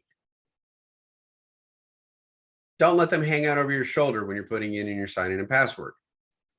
Some social engineering attacks go over the course of years. Sometimes it's an employee who has become disgruntled with the organization and is trying to gain other access. And if they're going to do bad things to the system, they're not going to do it under their own name. They're going to do it under someone else's. Maybe your best buddy from accounting lost $50 in a Super Bowl bet to you last year and still a little bitter about it. And figures, you're a better fall guy than anybody else. I at least know your password. You trust me enough to stand over your shoulder when you're putting in your ID and password. So that's what shoulder surfing is. Essentially, they're just kind of hanging out, visible, looking over your shoulder as you're signing into your computer systems or operations or whatever it is. They also do this kind of stuff at Starbucks. If you're hanging out, typing on your computer, you want to log in and do your banking real quick or look over your accounts real fast while you're at Starbucks and you're sitting there, they will sit near other people and pay attention to what they're logging into, see if they can glean some sign-ins and passwords because people aren't paying attention when they're putting them in. You need to be aware of your surroundings. Shoulder surfing is a way, an easy way they can kind of gain that information to get past your security. This goes for, and they can also pick up credit card numbers, all kinds of fun stuff from doing this. Best defense, be aware of your surroundings before you enter any personal information into the systems. Privacy filters are a good thing. They have them for phones where if you're not looking directly at it, everything is blacked out. Same thing on monitors for your computers. If you're not sitting directly in front of that computer, if you're off angle just a little bit, it blacks out the screen so you're not able to read it.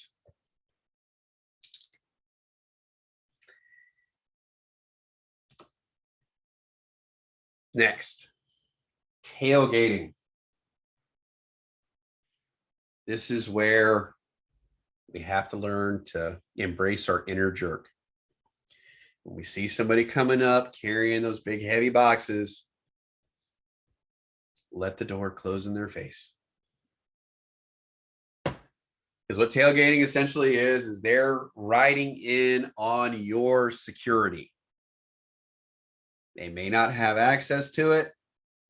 So they're essentially using your security clearance to be able to get past that front layer of security to get into a system.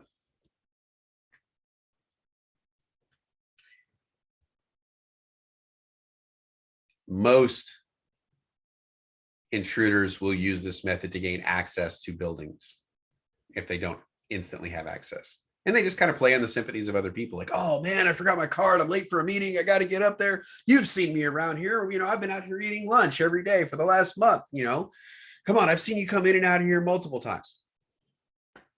Yeah. Sometimes this stuff is set up over time.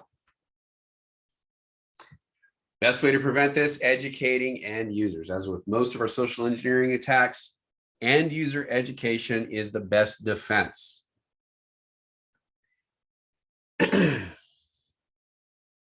So that they will be aware of this and other ploys people will use to try to gain access to the buildings. Because one of the things that we have said frequently, if somebody has physical access to your systems, they own your systems. If they know what they're doing and they have physical access, it doesn't matter what else you've got, they own your systems at that point.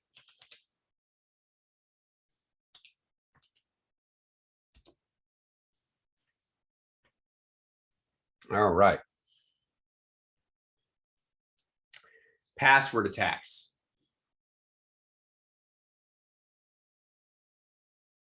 Password attacks occur when an account is essentially attacked repeatedly. Yes, know these four definitions well. It is accomplished by using applications known as password crackers. And the attacks are essentially initially carried out to gain passwords for an access or modification attack.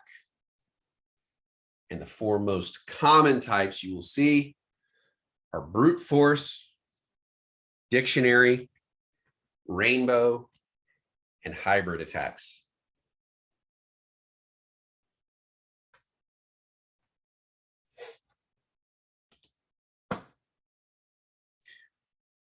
Brute force attack is a password attack that operates attempting every possible combination of characters that could be in a password, and these can be performed online or offline. So an online brute force attack occurs, given enough time, processing power, any password can be cracked.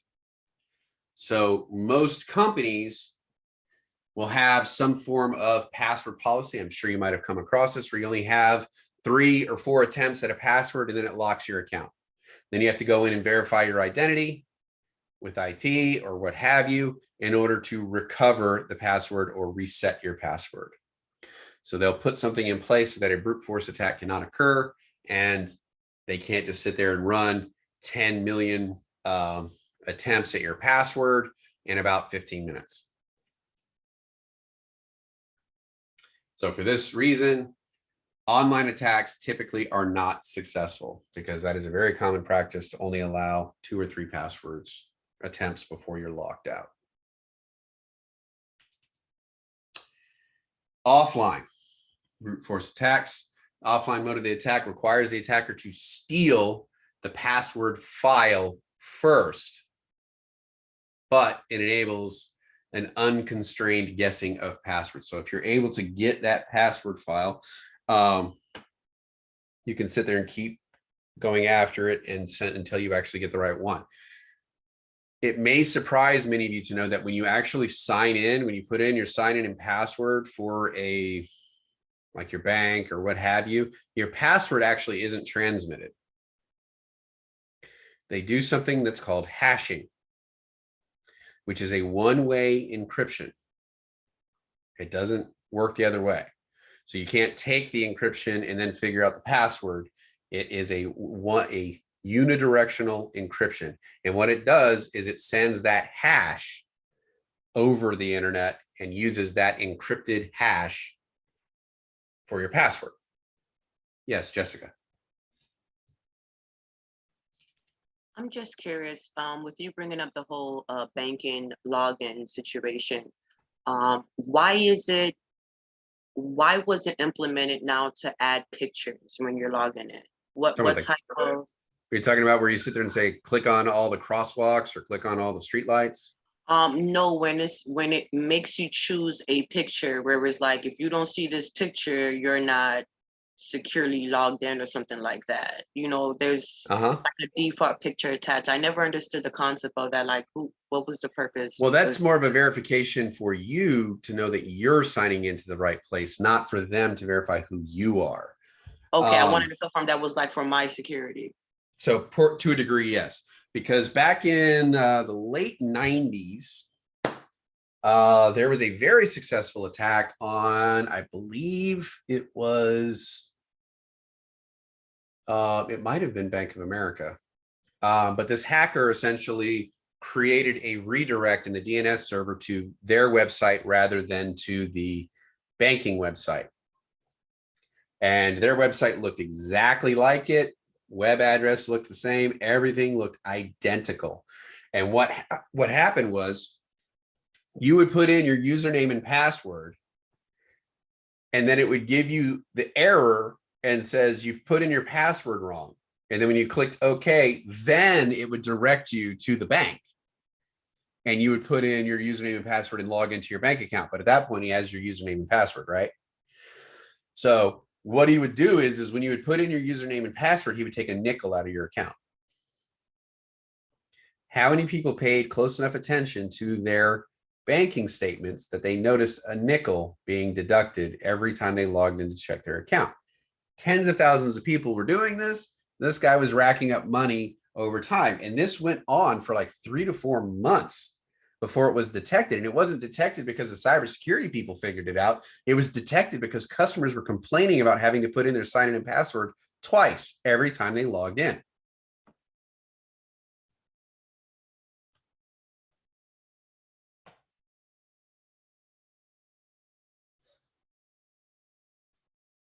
So then they would give you an icon, and that icon kind of worked as a two-way verification, which is kind of what you're talking about, where it says like, you know, we'll give you like a guitar, you know, and then they'll give you like 3 or 5 or 6 images and say, pick out your image here. And if you don't see your image, then likely you're not at the right site. But then it can verify you too, partially saying like, you know, you've selected the right item. We can let you pass from here. Now, the other thing that I was thinking we were talking about, which was the CAPTCHA, which was like pick out all the crosswalks or all the bicycles. AI, though it's getting better, it's still not really able to pick out a moped versus a bicycle. You know, there's like small, subtle nuances within pictures that it's still not able to really figure out on a low level. I mean, AI is getting really good, but as far as widespread use, it's still not quite there yet. So it kind of makes sure that you're not somebody performing a brute force attack. So you're not a machine. That's what CAPTCHA is. That's that pick out all the, you know, the street lights, pick out all the stop signs. That's what that is.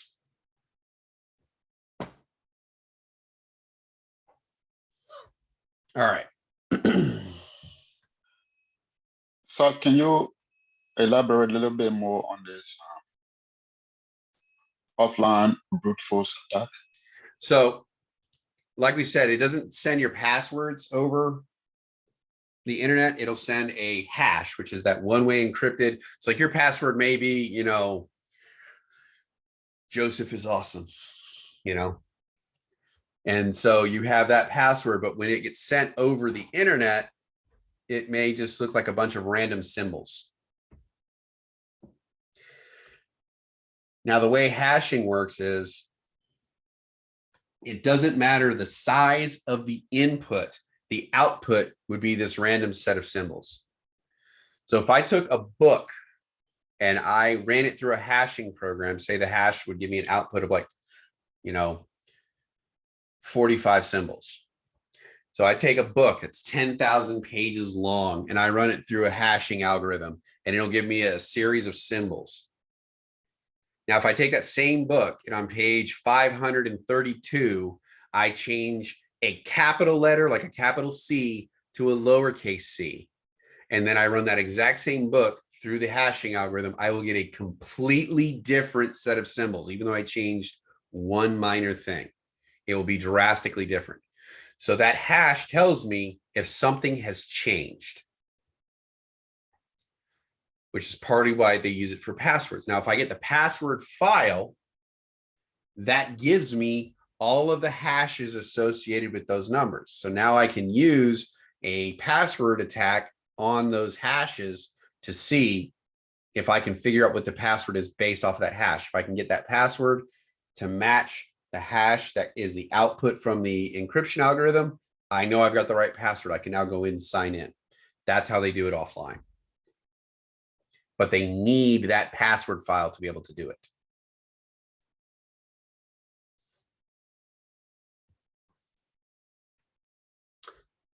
Yes, Jerusalem. Okay, so I have a question. When it comes to the offline brute force, will they become, I guess the password become readable, I guess? No, because remember that the hashing algorithm is one way. I can take these words and put them into the hashing algorithm and it gives me an output of 40 symbols, but I can't take those 40 symbols and run it backwards to get whatever the password is. Do you get what I'm saying? So the encryption only goes in one direction. I can only No, I did not. encrypt. There Okay. is no decrypting. Okay.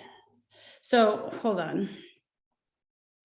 How does that, so it says enabled unconstrained guessing. So how Yeah. does it enable it?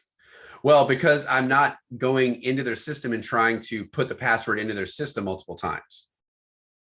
So if I'm logging into my bank, after 3 guesses, they shut my account down. They don't allow me to log in anymore. If I have the password file that tells me the hash, I can keep running that hashing program like SHA-6, keep running that hashing program over and over and over again until I get that output.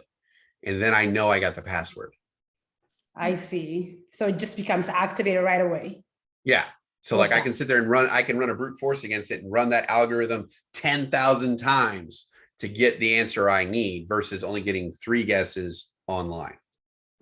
But remember, offline requires that I have that password file. So I have to have already partially breached the system to be able to get that list of passwords. So then I could be able to run brute force attacks against those passwords to try to get the correct ones. I see. So what would be used in the brute force attack? Will they use, they have, I guess, their own tools? Mm-hmm. I see. Thank you. Yep. Like there's one, I think I have, it's called Trinium. And it basically allows me to get into like Windows 10 or below within seconds. Just plug it in and it bypasses it.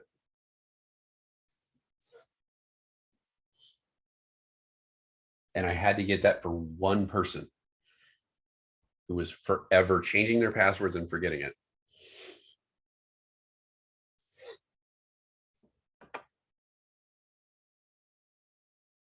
All right.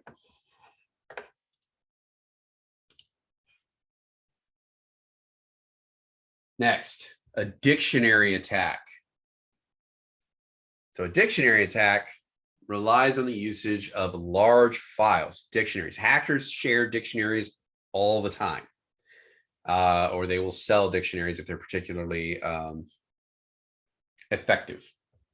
And they contain common words used in the dictionary. So here's the thing. When you're making passwords, that's why we say avoid passwords, use passphrases, because I guarantee every known word in almost every language is in most dictionaries. And they will do variations of that word, like replacing an A with an @ sign, you know, or something along those lines, or replacing an I with a 1. So they will do all these variations on them because it's pretty low amount of data required. So these attacks are most often attempts to crack encrypted passwords by using these dictionary files, and that gives them the outputs that they can compare against whatever passwords they say, which is why they will put out lists on a regular basis. Here are the top 20 most used passwords. Whatever you do, don't use these, because those are going to be the first ones they try.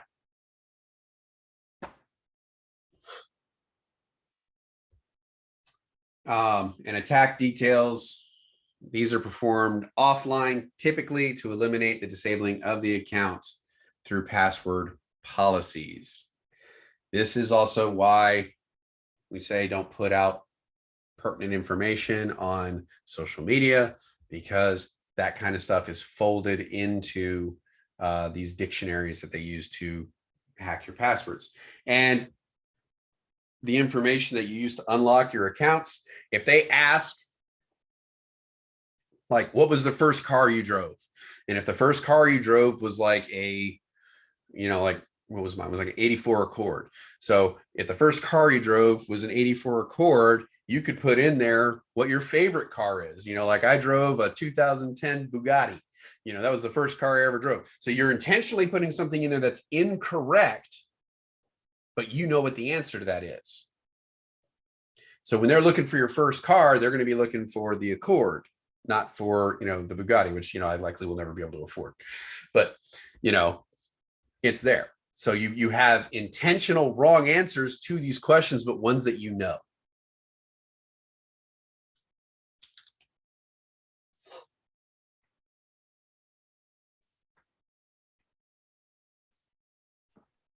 Yeah, that's interesting.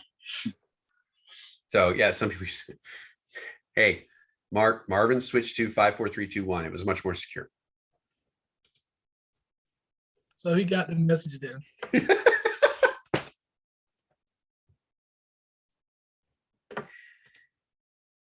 All right. Next, rainbow attack. So rainbow attacks are tables that have large databases that have every permutation run through a hashing algorithm. So this is essentially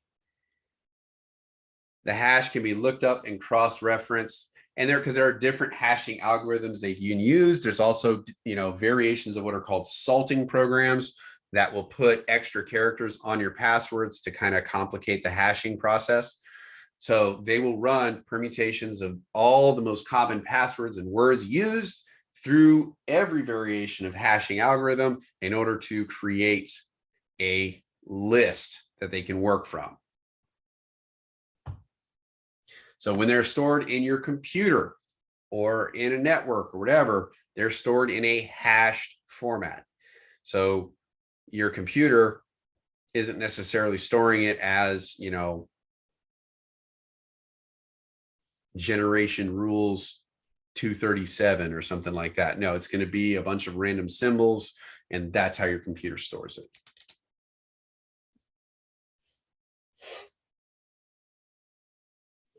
So if you can gain access, or the hacker can gain access to these password files, that's when they can use to kind of reverse engineer it through brute force attacks. Hybrid attack. Much like a hybrid topology, it is a combination of two of the previous ones we talked to, and the two that they use would be your dictionary entries and a brute force. So it's using that repetitive attack, but it's able to kind of target it a little better using common words rather than going A, B, so it's starting with common words first and permutations of those common words in order to speed that process up. So it's a combination of the two.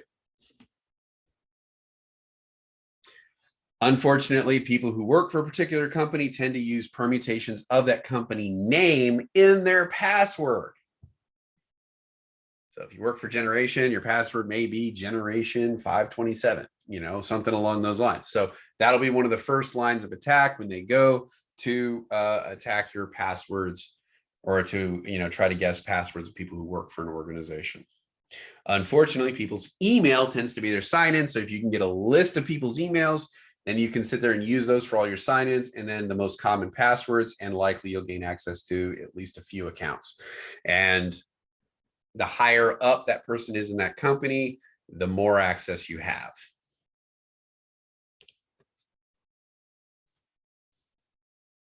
All right, zombie/botnet.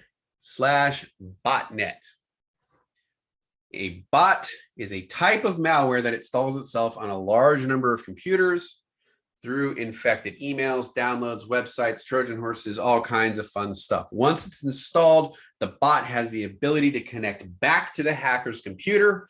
And after that, the hacker's server controls all the bots located on these machines. Your computer may be a bot or a zombie in a botnet, and you may not even know about it because it's only using a little bit of those resources in order to perform the tasks that the hacker wants to get done. The ones who are sitting there going out and setting up all of these bots, farmers, they call them farmers. So they'll set up a botnet of 100,000 computers, and then they'll sell those access to those 100,000 computers to someone else who will then use that in some form of attack. Predominantly, this is used for denial of service attacks. The hacker essentially will create a set time, and it will direct the same action from all the bots at the same time. And this could be spamming emails. This could be sending pings. It could be any number of attacks. Now, all of these collection of computers put together is called a botnet, and the individual computer on that botnet is a zombie. And through the use of multiple computers, rather than having a single computer perform an attack, they can have tens of thousands doing the same thing, which can overrun and shut down systems, which we call a DOS, or denial of service.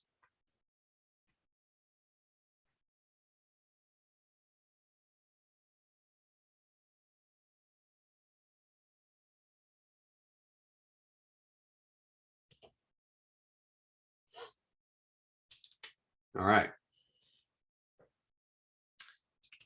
Next, we have a man in the middle. This is an attacker. This is an attack which the attacker uses a technique to position themselves in between you and whoever you're talking to. So it sets itself up between two devices and essentially just keeps passing through information for the most part. So whenever, let's say Amazon is talking to you, it's using your MAC address or IP address talking to Amazon. When Amazon responds, they're responding directly to you, and then you respond to the person who was originally trying to talk, but you're making yourself look like Amazon to them. So they're sitting right in between the two of you, and they're just gleaning information and taking information as it's passing through. Or if it's sensitive information, they can be changing that information as it's passing through. Yes, Jessica. So a man in the middle is eavesdropping on our conversation, basically? Yes. Taking information from both of us?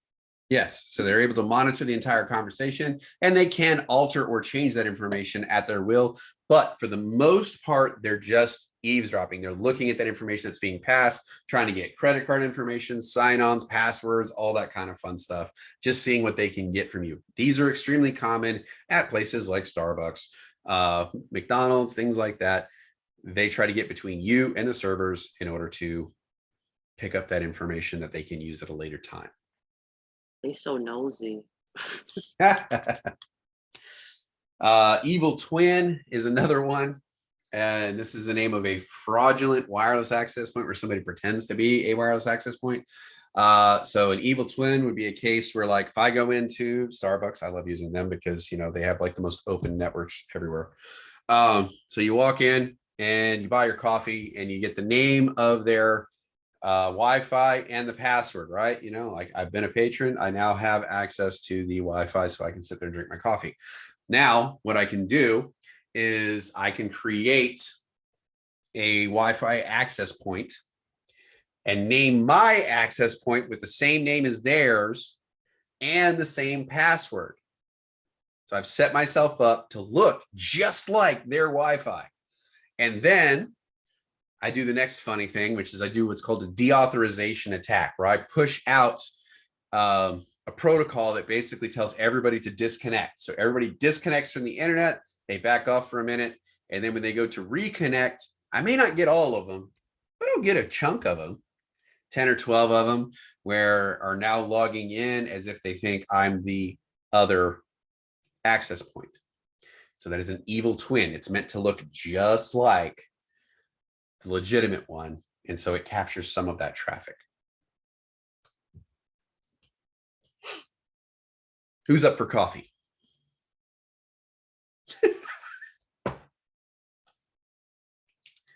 All right. Almost done. Only got a few more slides.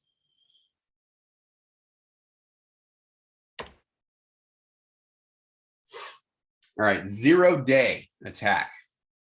So what exactly is a 0-day? This is vulnerabilities or viruses that are discovered in live environments before a fix or patch exists. This is called a 0-day vulnerability. There are 0-day vulnerabilities that are out there that are years old. They've been up there for 5 or 10 years, but they're just low value systems. People just haven't bothered to close those vulnerabilities up. So there are some that have been out there for years. There are a multitude that we don't even know about.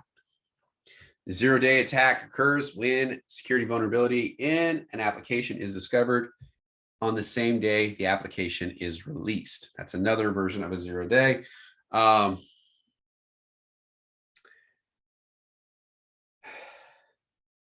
So was it Microsoft that does it like Update Tuesdays, or is that Apple? Any case, whenever these hot fixes are released, there is a 0 day, there's a fix that's available. However, most people don't employ these fixes. So there comes like that arms race between hackers who weren't aware of this vulnerability and people who are just becoming aware of it, even though there's a fix in place. So they try to exploit that vulnerability before people become aware of the update to fix it. So that's another thing that happens. The biggest 0 day that happened in recent memory is the SolarWinds attack, which SolarWinds, I believe, was like known for their firewalls and firewall management systems, and they had a 0 day.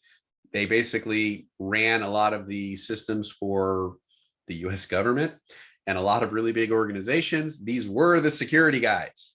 And it turns out there was a major vulnerability that had been in place for a couple years. So basically, most of our systems were completely open and vulnerable and under attack for years, and we didn't even know it. And most of our vulnerable systems, like our most important ones. So that was a really, really big deal.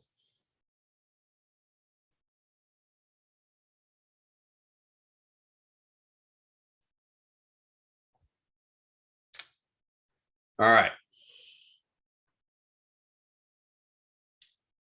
Monitoring known hackers forums and websites. This is why cybersecurity guys hang out there a lot, because they kind of get insight into a lot of this stuff. When hackers become aware of a lot of these vulnerabilities, they will share that stuff pretty far and wide to kind of, help boost up that community. Cybersecurity techs will pay attention to these things, try to figure out what's going on so they can better affect their systems. They will also set up honeypots or honey nets, which are kind of like decoys, which will, one, distract them from your systems, and two, kind of slow them down and allow you to monitor how they're attacking your system so that you can better prevent those attacks in the future. So on a pretty regular basis, 0 day attacks are announced and hot fixes are usually kind of sent out. And again, like we said, that's where the arms race kind of begins, where you updating that system versus them being able to get into the system.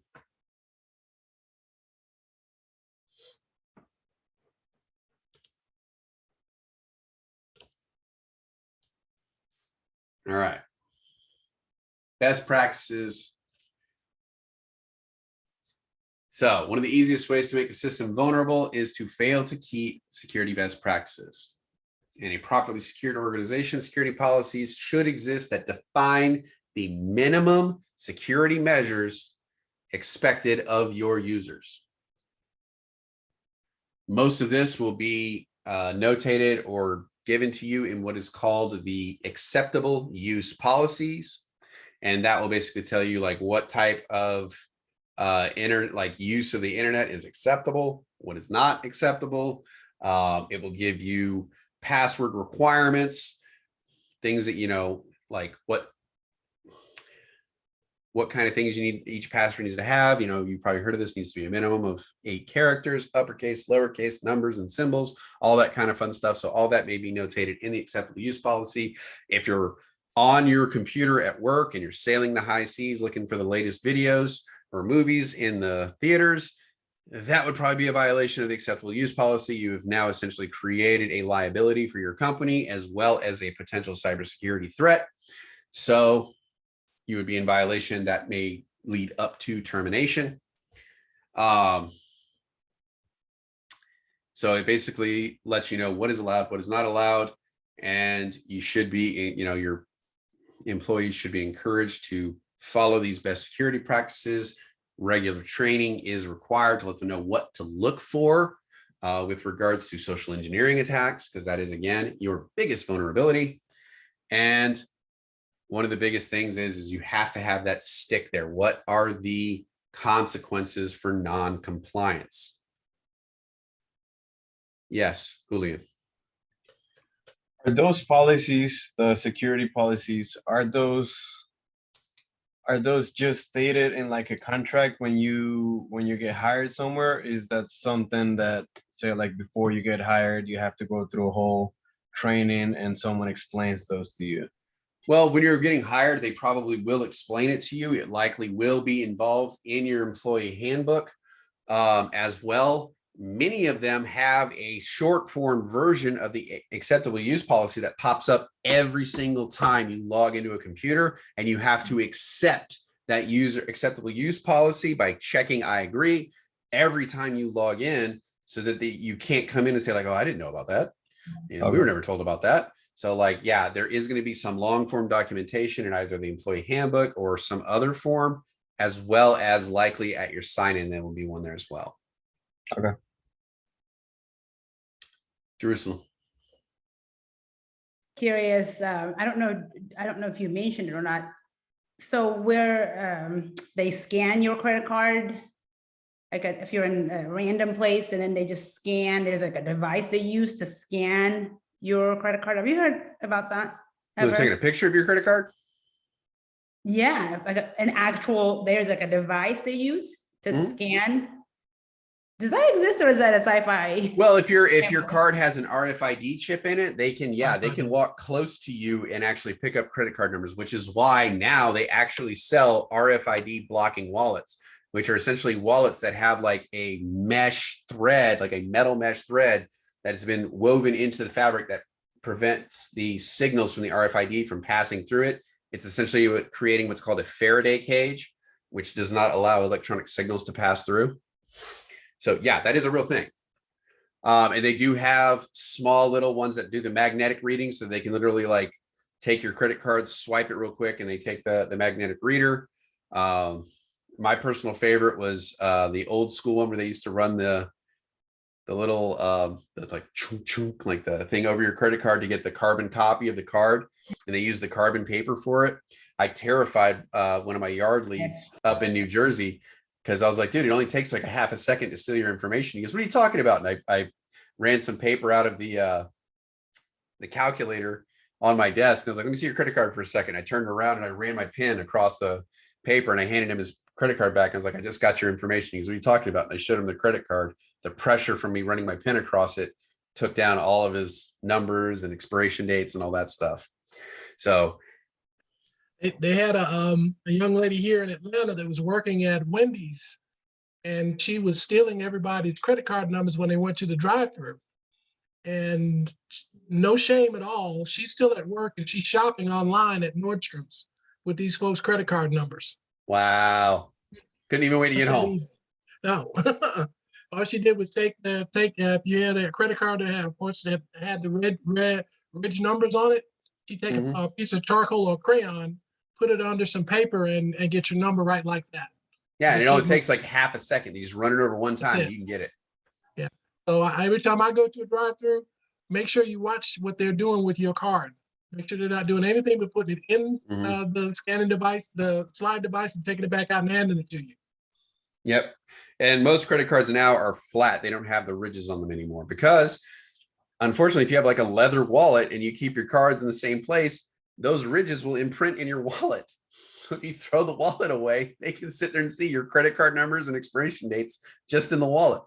So more and more, they're just doing like flat. They don't have the depressed or ridges on it. So security is an ever evolving field, which is why we talked about at the beginning of this, adaptability and growth mindset. You have to be aware of the trends that are going on right now to improve your awareness and ways of combating it.